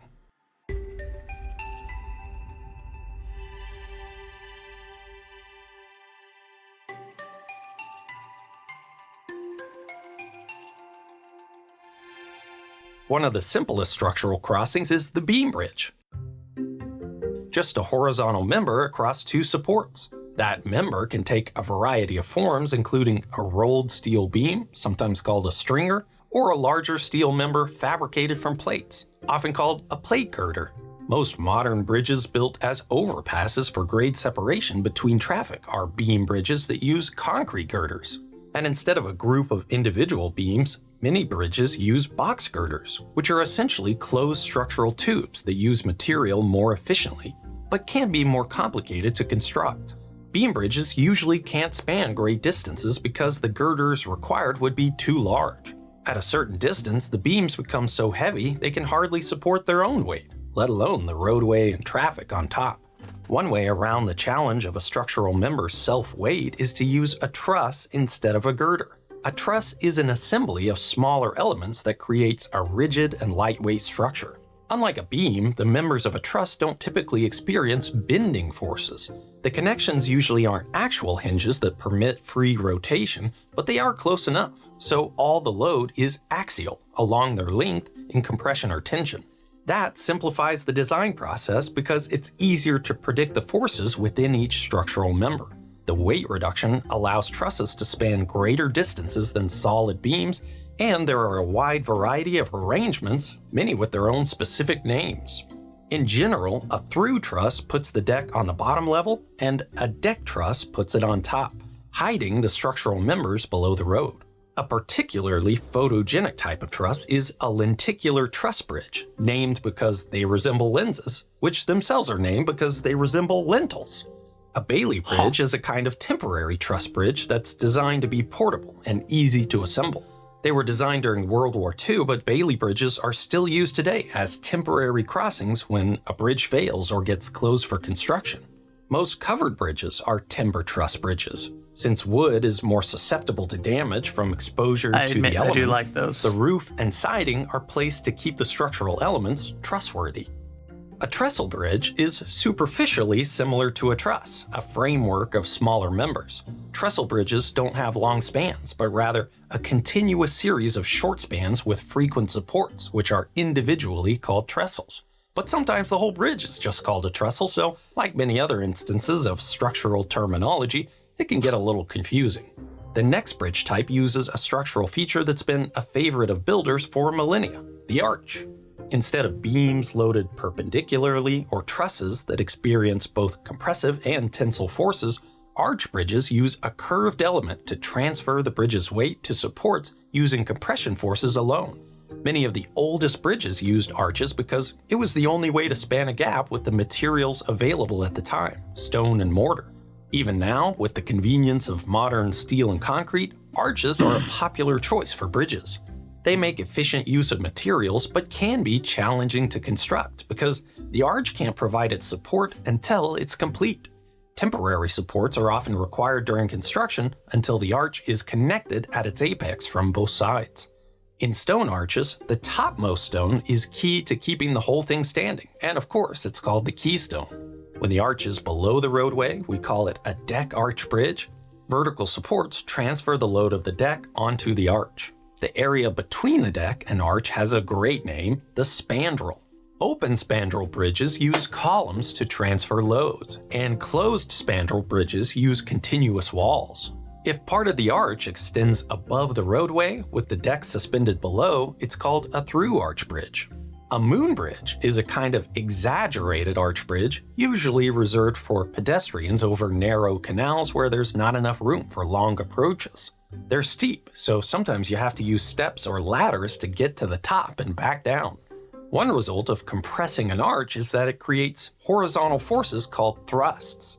Arch bridges usually need strong abutments at either side to push against that can withstand the extra horizontal loads. Alternatively, a tied arch bridge uses a cord to connect both sides of the arch like a bowstring, so it can resist the thrust forces. That means a tied arch bridge is structurally more of a truss than an arch. My humor would imply otherwise. Opportunities for creativity. For just one example, a network arch bridge uses the tied arch design plus crisscross suspension cables to support the deck. To tell an arch from a tied arch by eye, it's usually enough to look at the supports. If the end of each arch sits atop a spindly pier or some other structure that seems insubstantial against horizontal forces, you could probably bet that they're tied together and it's not a true arch bridge. Similarly, a rigid frame bridge integrates the superstructure and substructure, in other words, the deck, supports, and everything else, into a single unit. They don't have to be arched, but many are. Another way to increase the span of a beam bridge is to move the supports so that sections of the deck balance on their center instead of being supported at each end. A cantilever bridge uses beams or trusses that project horizontally, balancing most of the structure's weight above the supports rather than in the center of the span. This is such an effective technique that the Forth Bridge, crossing the Firth of Forth in Scotland, took away the title of the longest span in the world from the Brooklyn Bridge in 1890 and held the record for decades. That is a really interesting look. This famous photograph demonstrates the principle of that bridge perfectly. The two central piers bear the compression loads from the bridge, and the outermost supports are anchors to provide the balancing force for each arm. This way, you can suspend a load in the middle. The longest bridges take advantage of steel's ability to withstand incredible tension forces using cable supports. Cable-stayed bridges support the deck from above through cables attached to tall towers or spars. The cables, also called stays, form a fan pattern, giving this type of bridge its unique appearance. Depending on the span, cable-stayed bridges can have one central tower or more. Their simplicity allows for a wide variety of configurations, giving rise to some dramatic and often asymmetric shapes. For shorter spans, you can combine the benefits of a cable-stayed structure with girders to get an extra-dosed bridge. Imagine a concrete girder bridge that uses internal tendons to keep the concrete in compression. Then just pull those tendons out of the girder and attach them to a short tower. Rather than holding the deck up vertically like a cable-stayed bridge, they're acting more horizontally to hold the girders in compression, giving them the stiffness needed to support the deck. It's a relatively new idea compared to most of the other designs I've listed, but there are quite a few cool examples of extra-dose bridges across the globe. Where a cable-stayed bridge attaches the deck directly to each tower, a suspension bridge uses cables or chains to dangle the deck below. In a simple suspension bridge, the cables follow the curve of the deck. This is your classic rope bridge. They're not very stiff or strong, so simple suspension bridges are usually only for pedestrians. A stressed ribbon bridge takes the concept a step further by integrating the cables into the deck. The cables pull the deck into compression, providing stiffness and stability so it doesn't sway and bounce. This design is also primarily used for smaller pedestrian bridges because it can't span long distances and the deck sags in the middle. Then you have the suspended deck bridge, the design we most associate with the category with the longest spans in the world. Massive main cables or chains dangle the road deck below with vertical hangers. Suspension bridges are iconic structures because of their enormous spans and slender, graceful appearance. Towers on either side prop up the main cables like broomsticks in a blanket fort. Most of the bridge's weight is transferred into the foundation through these towers. The rest is transferred into the bridge's abutments through immense anchorages, keeping the cables from pulling out of the ground.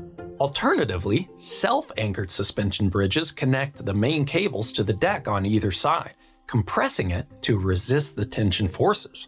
Because they're so slender and lightweight, most suspension bridges require stiffening with girders or trusses along the deck to reduce movement from wind and traffic loads. These bridges are expensive to build and maintain, so they're really only used when no other structure will suffice.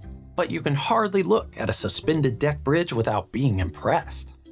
Bridges have to support the vehicles and people that cross over the deck, but they often have to accommodate boats and ships passing underneath as well. If it's not feasible to build a bridge and its approaches high enough, another option is just to have it get out of the way when a ship needs to pass. Movable bridges come in all shapes and sizes.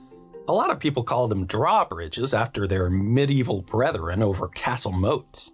A bascule bridge is hinged so the deck can rotate upward.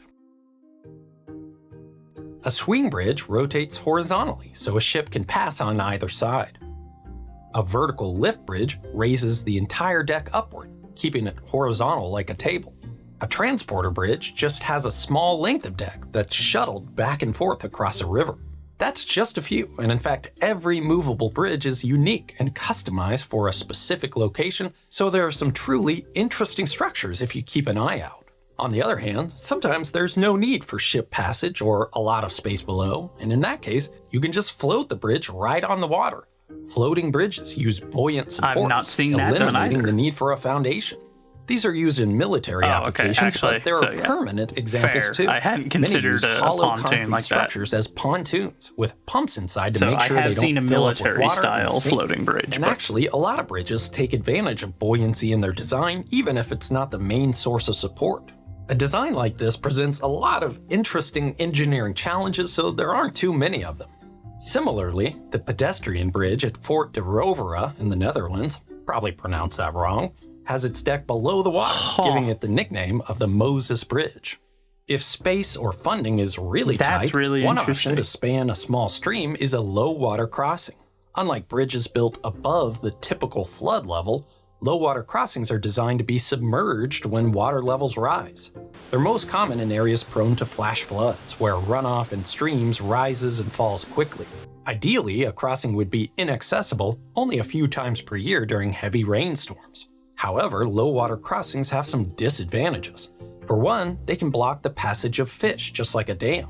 And then there's safety. A significant proportion of flood-related fatalities occur when someone tries to drive a car or truck through water overtopping a roadway. Water's heavy. It takes only a small but swift flow to push a vehicle down into a river or creek, which means at least some of the resources saved by avoiding the cost of a higher bridge are often spent to erect barricades during storms, install automatic flood warning systems, and run advertisement campaigns encouraging motorists never to drive through water overtopping a roadway.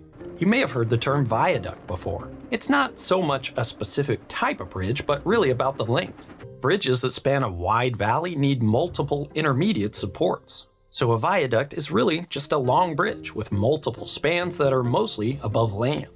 There's really not a lot of agreement on what is one and what isn't. Some are singular and impressive structures, but many modern cities have viaducts that are, although equally amazing from an engineering standpoint, a little less beautiful. So you're more likely to hear them called elevated expressways. And that gets to the heart of a topic like this. Without listing every bridge, there's no true way to list every type of bridge. There's too much nuance, creativity, and mixing and matching designs.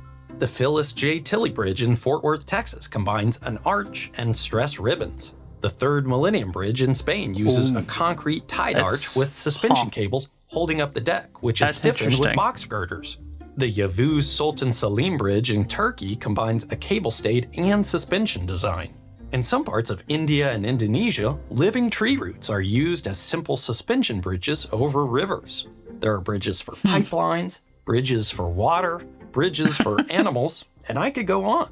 But that's part of the joy of paying attention to bridges. Once you understand the basics, you can start to puzzle out the more interesting details. Eventually, you'll see the Akashi Kaikyo Bridge on a calendar in your accountant's office and let him know it's a twin-hinged, 3-span continuous, stiffened truss girder suspension bridge with a double tower system. Or maybe that's just me. I was going to say, I don't think I'd We informed care a him lot that, about but, bridges. you know, My previous do video you. covered the engineering that goes into vessel collision design for bridges, focusing on the recent collapse of the Francis Scott Key Bridge in Baltimore that was a huge story in the news, covered by nearly every major outlet across the globe. Over 400 followed up sources by another reported the bridge event from collapse that every happened in side of the Texas. political spectrum. Since it was so widely And now for our more traditional stuff that we tend to watch on here. They're making delicious food, delicious desserts over in Korea, and I am immensely jealous of them.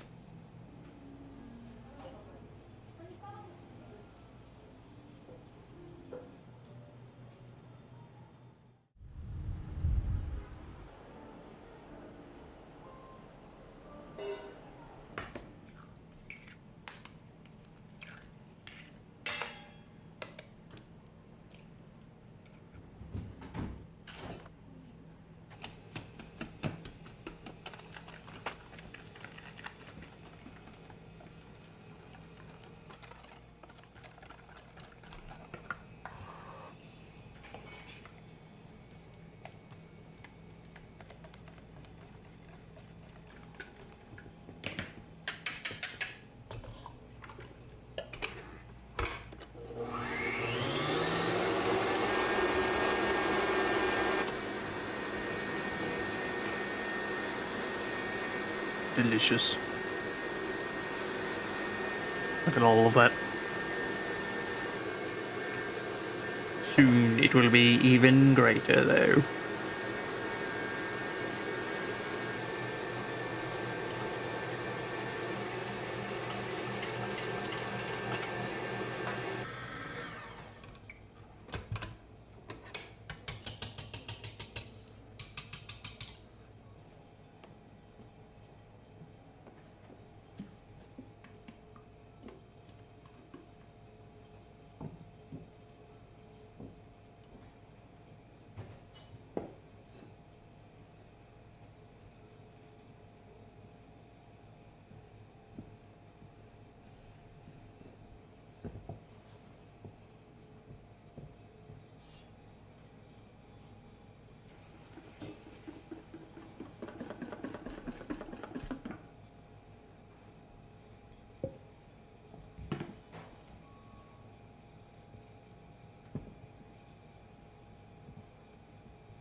In it goes, Loris. Now we shall see what it is done.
Oh, goodness gracious.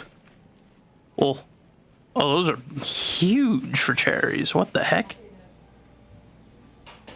Or maybe they're not cherries. Maybe they're something else. But if it's a cherry, that is a big old cherry. My goodness.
This is going to make me hungry.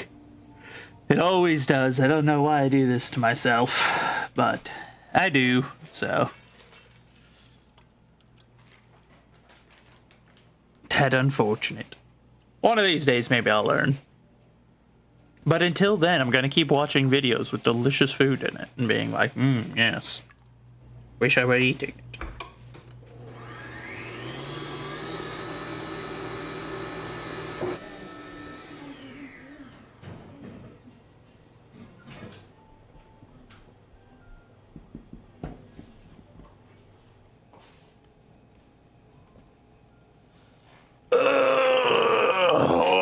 Good lord.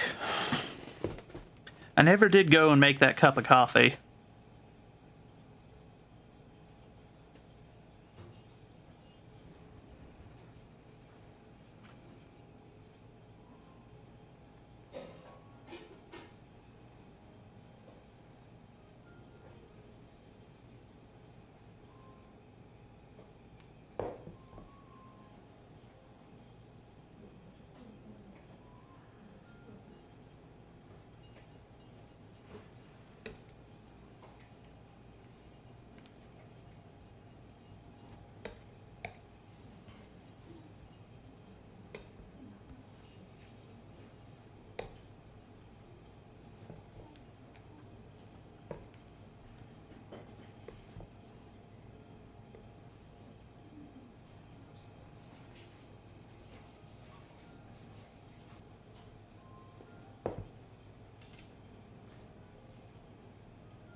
My mouth is already watering.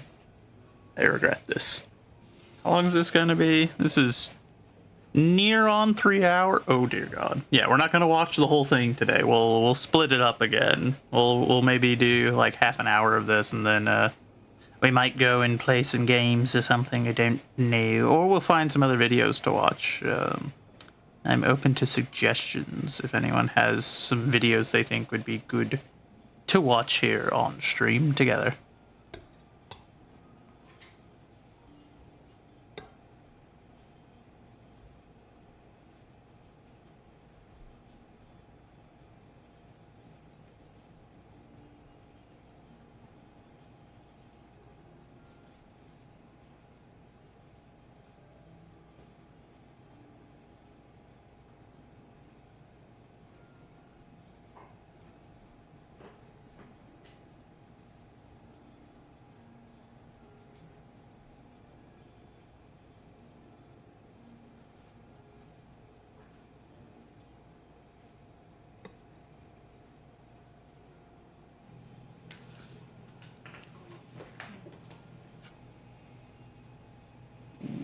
They're adding more pineapples.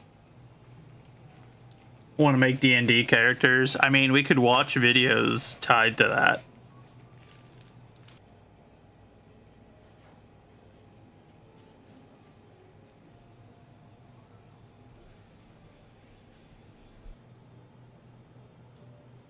Create some demon. I'm not creating demons. What are you talking about? No. You're starting to worry me a little bit, soldier. So much so I almost called you Chonky.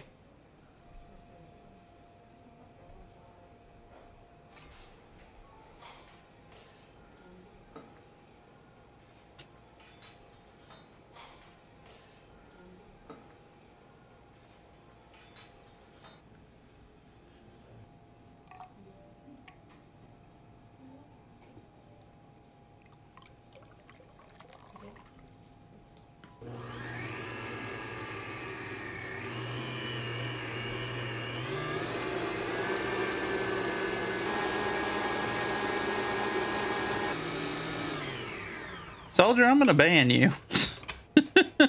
If you don't start behaving, get out of here saying that weird stuff, dude.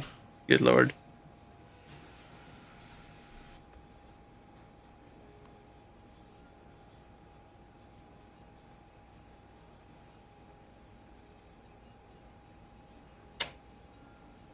I don't know why you are the way you are.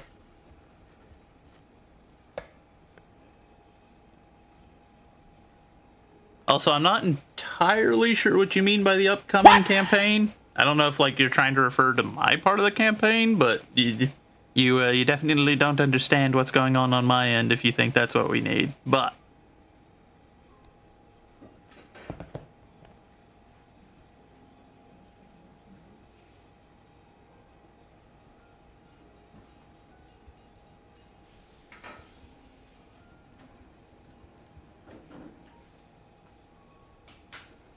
also, I wouldn't be designing enemies for the campaign on stream, knowing that people that can play in the campaign, or that are playing in the campaign, are watching.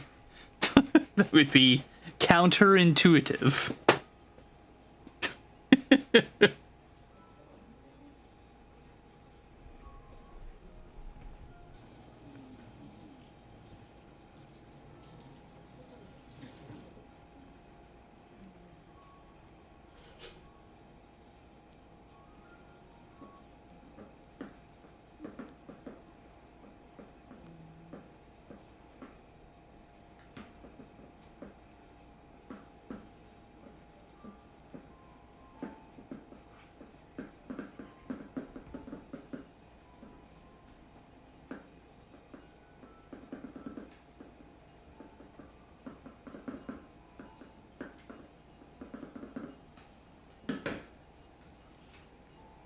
I could always work on the map some more, I guess, but that would just be a quiet painting stream. I guess if that's what you want, we could do that, but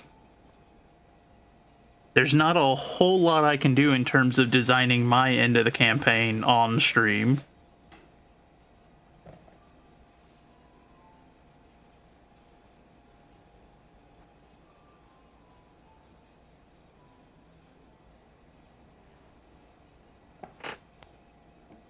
Okay, but that's the thing. I'm not exactly out here designing the looks of any of them. And anything that you say on stream in regard to that would give information towards what they are, and if you know what they are, you can go and find information about them.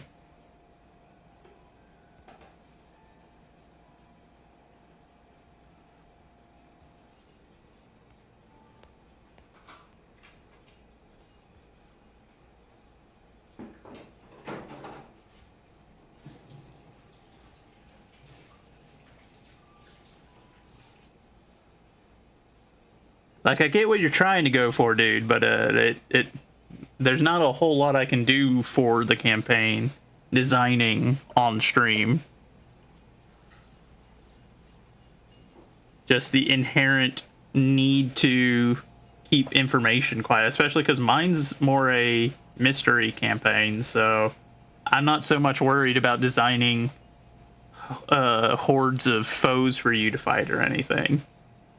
And for obvious reasons, I can't be designing the mystery on stream with you and the others able to walk in and see what's being designed.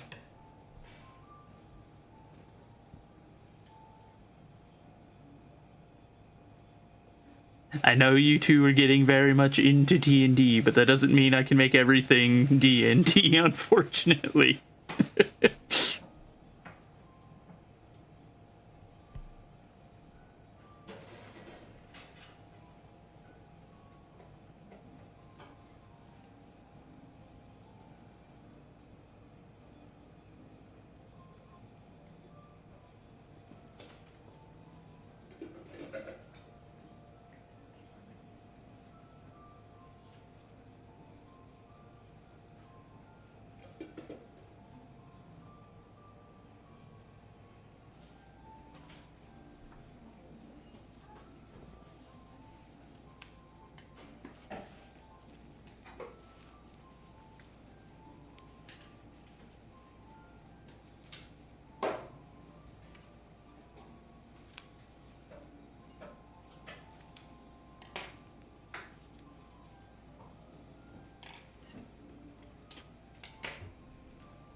trying to send her some messages about that, though. I also...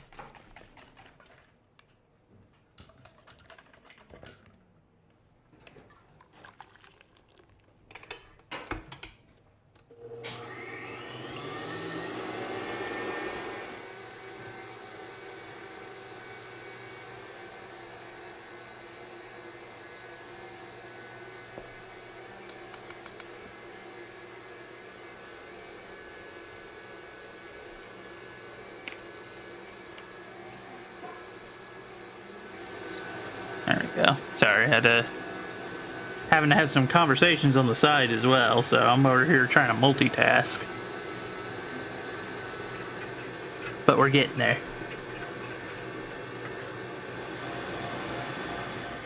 Oh. Oh, I wanna lick it clean. Every time I see one of those, I'm just like, delicious. Multitask that is not allowed. Well, you can't really stop me now, can you?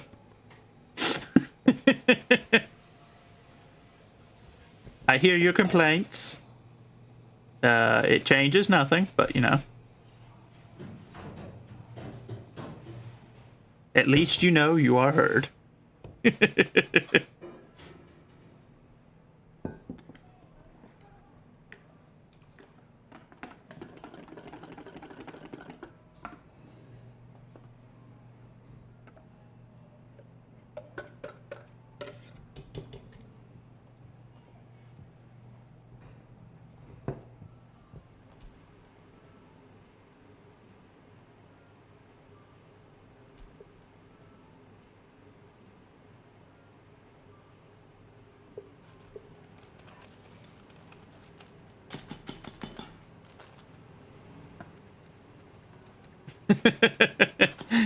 You're allowed and need to voice your opinions. I mean, fair. I know.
So much cream. Look at it. Once again, I wish to lick it clean.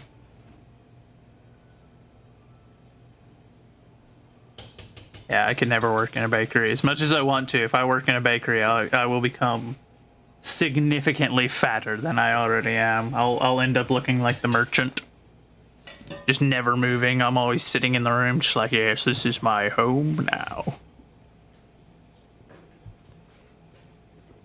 And I will die at the ripe old age of 37 from, like, heart failure or something at that point.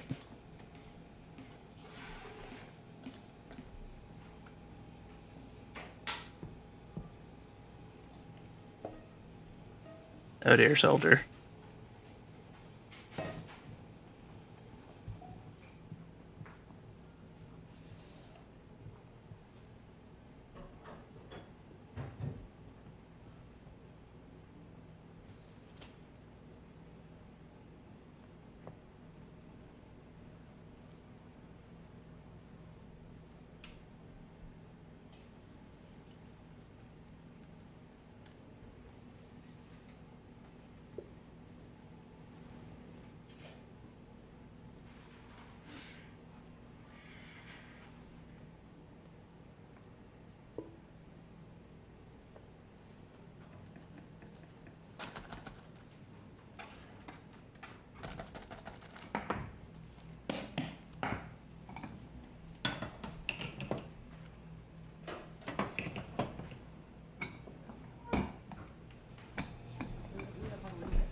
does look rather fluffy.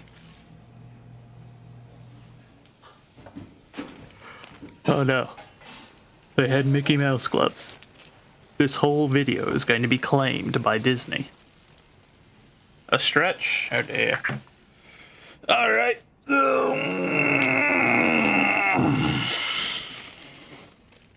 And a hydrate. I kind of figured.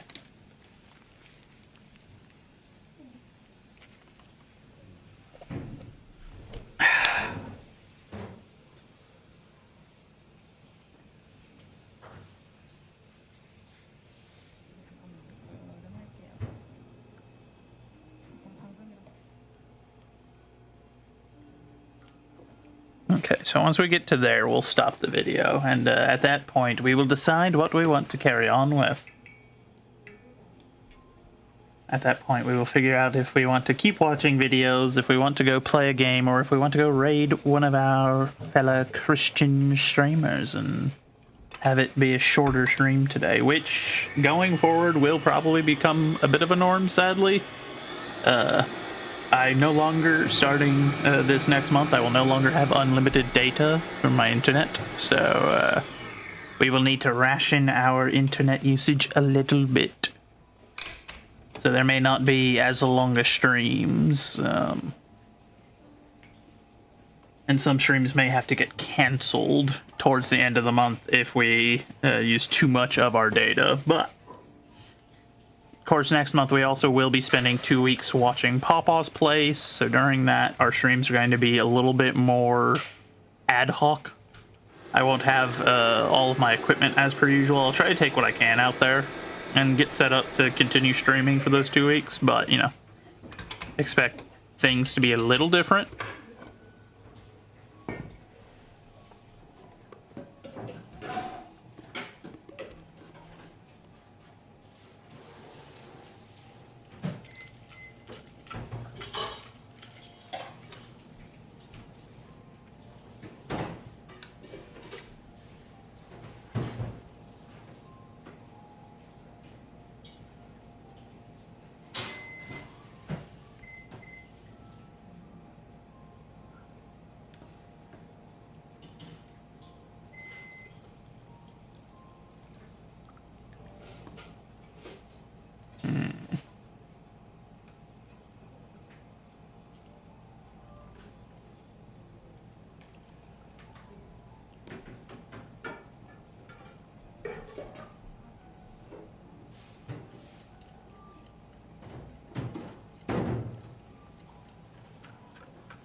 I've never used one of those kind of like wire cutting knife for food. I've never used one. I don't know how well they work, but I suppose they must work decently if professionals are using them. Be curious though. I'd presume it does only work against really soft stuff like that cake. As I highly doubt that that would have much, if any, success if you were to take it to the side of a steak or something.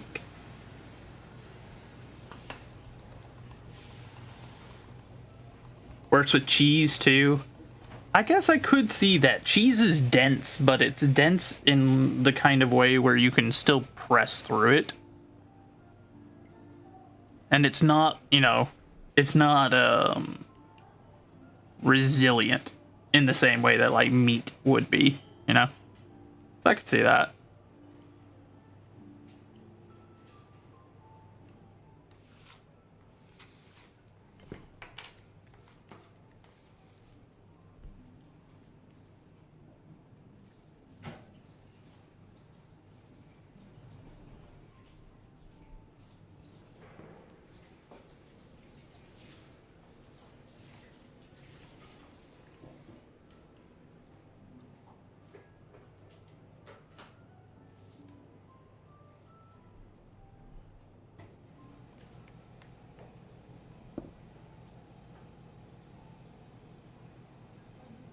That does look tasty, though.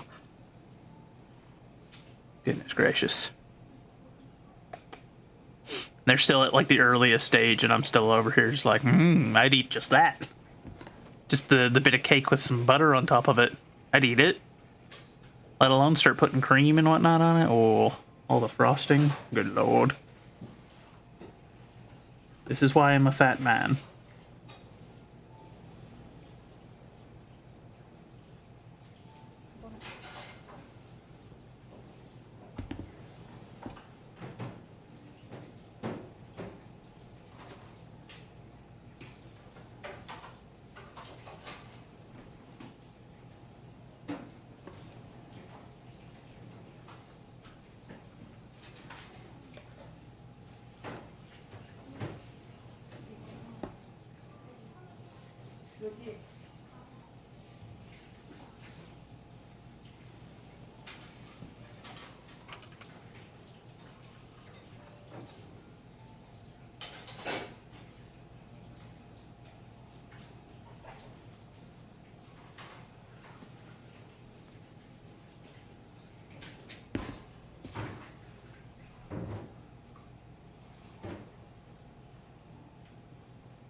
I don't know what it is about these videos. Like, not only do they make me hungry, but they're also at the same time just very soothing and very pleasing to watch.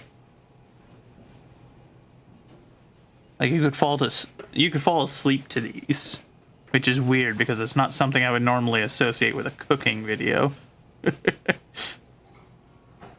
it's just so oddly satisfying.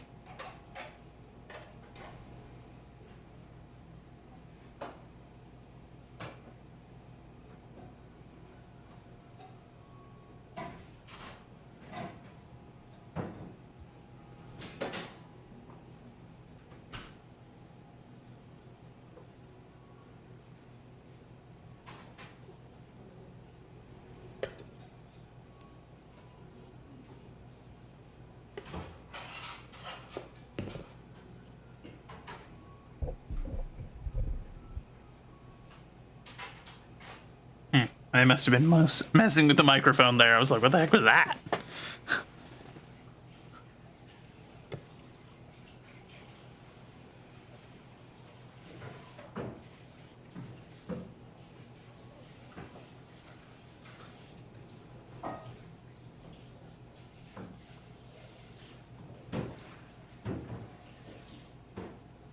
No eating the mic. Yeah, it wasn't me that ate the mic that time. That was on them. That was their end.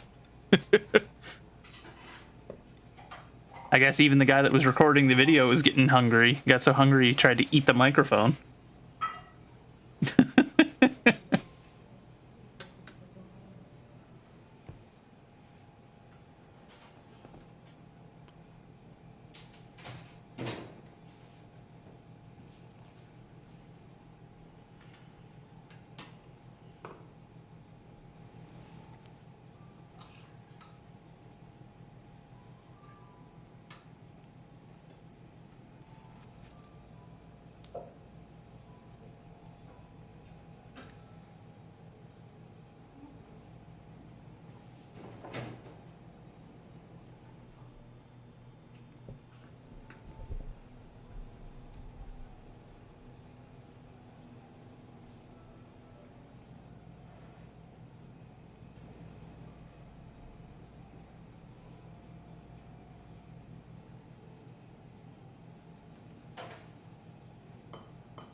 That is fancy right there.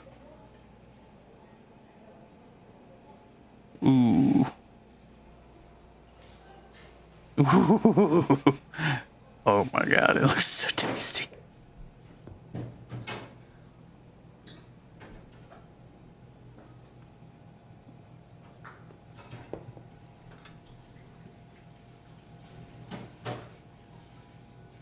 Chat, this is making me very hungry.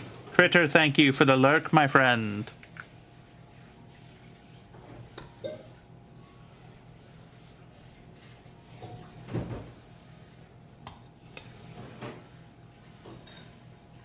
Seriously, give her bodies to these people? On everybody. How dare you?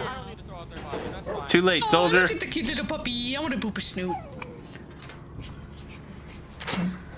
Oh my goodness. Oh my goodness. That was terrible. Anybody Rude. that says Robozo should be sacrificed, say aye. Aye. I hope it was worth it. I hope that was worth it. I hope that was worth it. That backfired. Did that backfire as well? I want to know. I'm genuinely curious.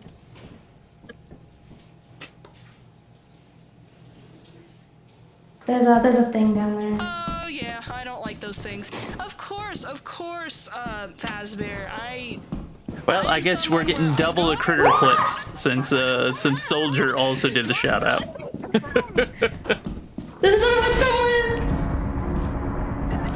I'm out of here. No, we got. So many turrets. No, y'all can keep your turrets.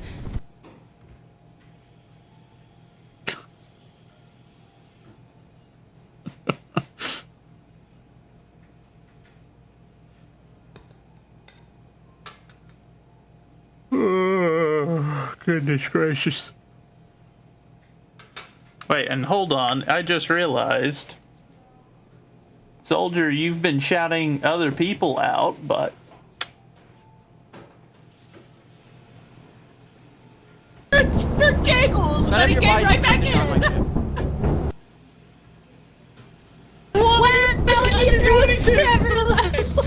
Lots of Lethal Company clicks. He's a murderer now! Everybody clip that! I am so seriously giving Alright, hold bodies on. to these I'll flip people? it on everybody How dare right you? I don't need now. to throw out their bodies. That's fine. Oh, look at the cute little puppy. I want to poop a snoot.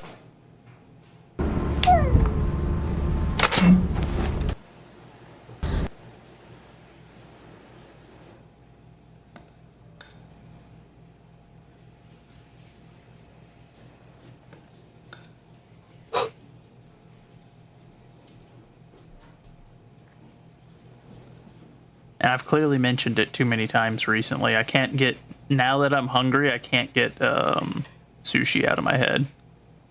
I can't afford to go and get sushi, but My goodness, does that not stop my brain from being like, you know, it sounds great right about now? Tree. I'm watching people make cakes, and that's still where my brain went. Send help. Why is brain the way it is?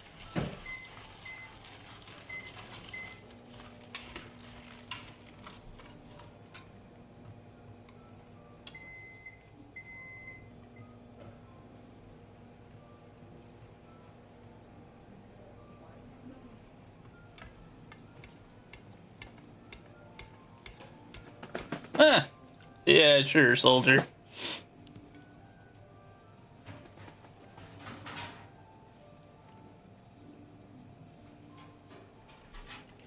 He's a funny one, chat. He's real funny. Or at least he certainly thinks he is.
Dasani cake.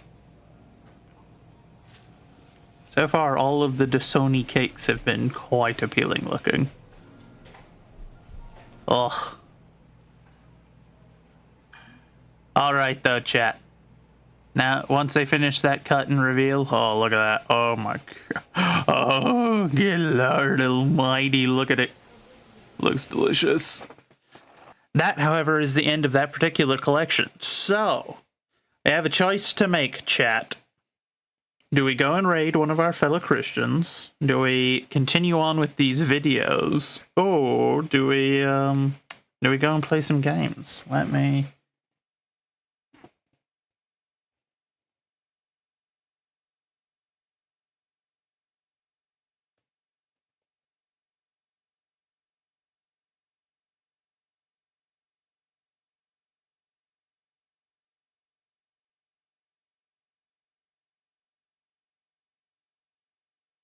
Alright.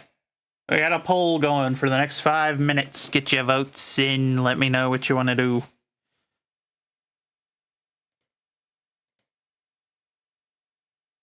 See if I can find something real quick to put on that's about 5-ish minutes.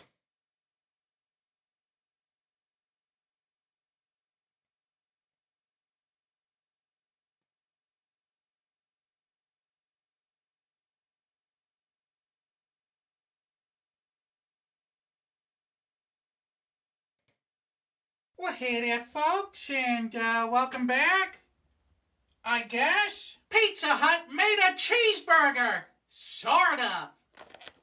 Ooh, it tastes like ketchup and mustard and relish and maybe even a little bit of mayo's in there. Pretty good. This is Pizza Hut's answer to a cheeseburger, and I don't know about you guys, but it pretty much looks like they folded a pizza in half. And now that I look at it more, I'm positive that's exactly what they did. But for $6.99 a pop, you know, that's pretty good. Oh, God. Oh, it's half a pizza. Half a pizza that they fold in half. I feel a little lied to. I thought that this would be an actual hamburger. That's like if McDonald's decided to sell tacos and they just kind of folded a hamburger into a taco shape. Now let's see if I'm complaining over nothing. It's all about how it tastes. It's awful. So, you know, with the sauce included, you know, Well, we're gonna try to dress up this pig as much as we can. But as it stands right now, I am not. Look at how gross that is. And I don't want to come across like I don't like Pizza Hut, because I do like Pizza Hut. I think they make one of the best thin crust pizzas in the business. It's just that this tastes like a huge miss. Look at that. We got a little strip of bacon, ground beef balls, and huge pieces of onion. No one wants to eat an onion that big. This is corporate greed. Have a real chef design something for you, Pizza Hut.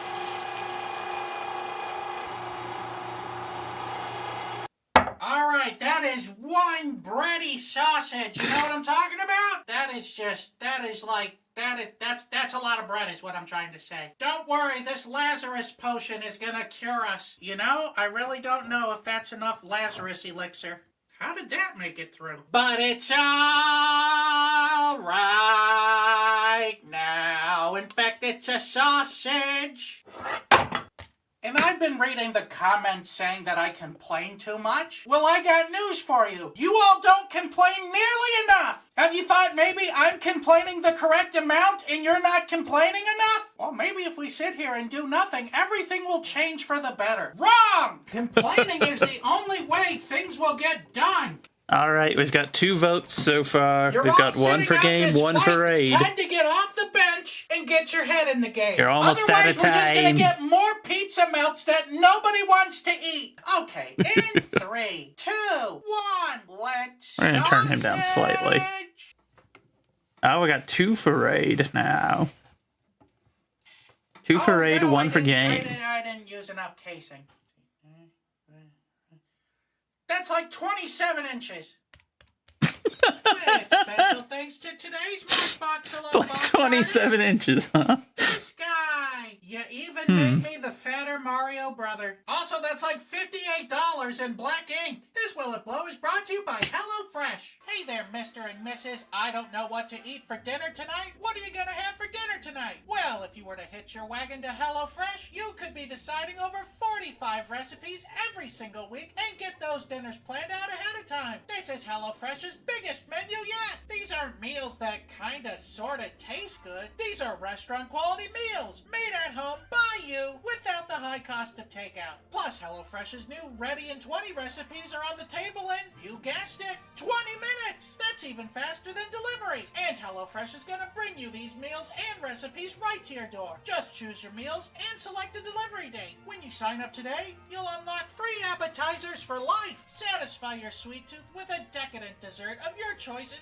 every HelloFresh box for free. Go to HelloFresh.com and use code SAUSAGEAPPS for free appetizers for life. 1 appetizer item per box while subscription is active. That's code SAUSAGEAPPS at HelloFresh.com for free appetizers for life. So will it blow? It does not blow. It don't blow. I mean, it is like 90% bread, so.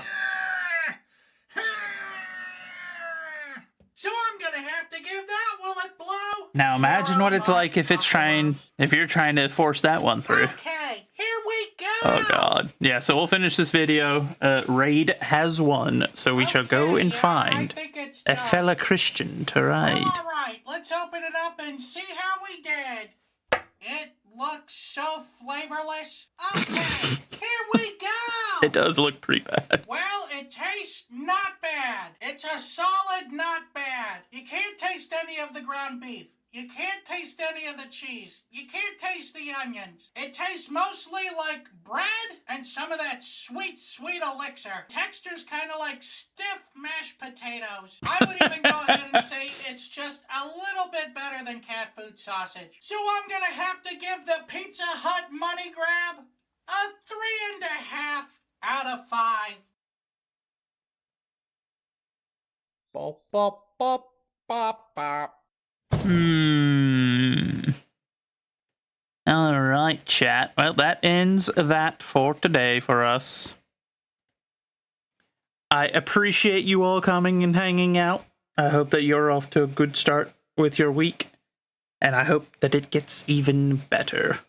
I will be back tomorrow. We'll read some more Job. And at the very least, we're going to be playing some of The Witcher. And later on, I know that we have a collab of some sort with Rico. I don't know if the game was ever sorted or who all is going to be involved. But I know that he was saying something about us having a collab, so we'll probably be doing that as well tomorrow. And we're still short one follower to get us over the line to 250. So we'll see if we get that done by the end of this week. Regardless, you all have a wonderful rest of your day, and God bless you. Stick around for that raid. We're going to go raid a fella Christian streamer. You got it? Oh, I'm a strong man. I'm a big strong man.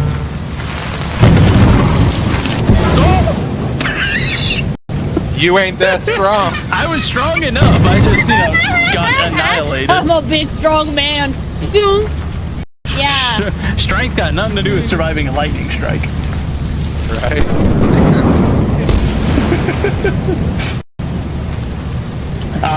People to really start donating, Chonky. I understand how business works.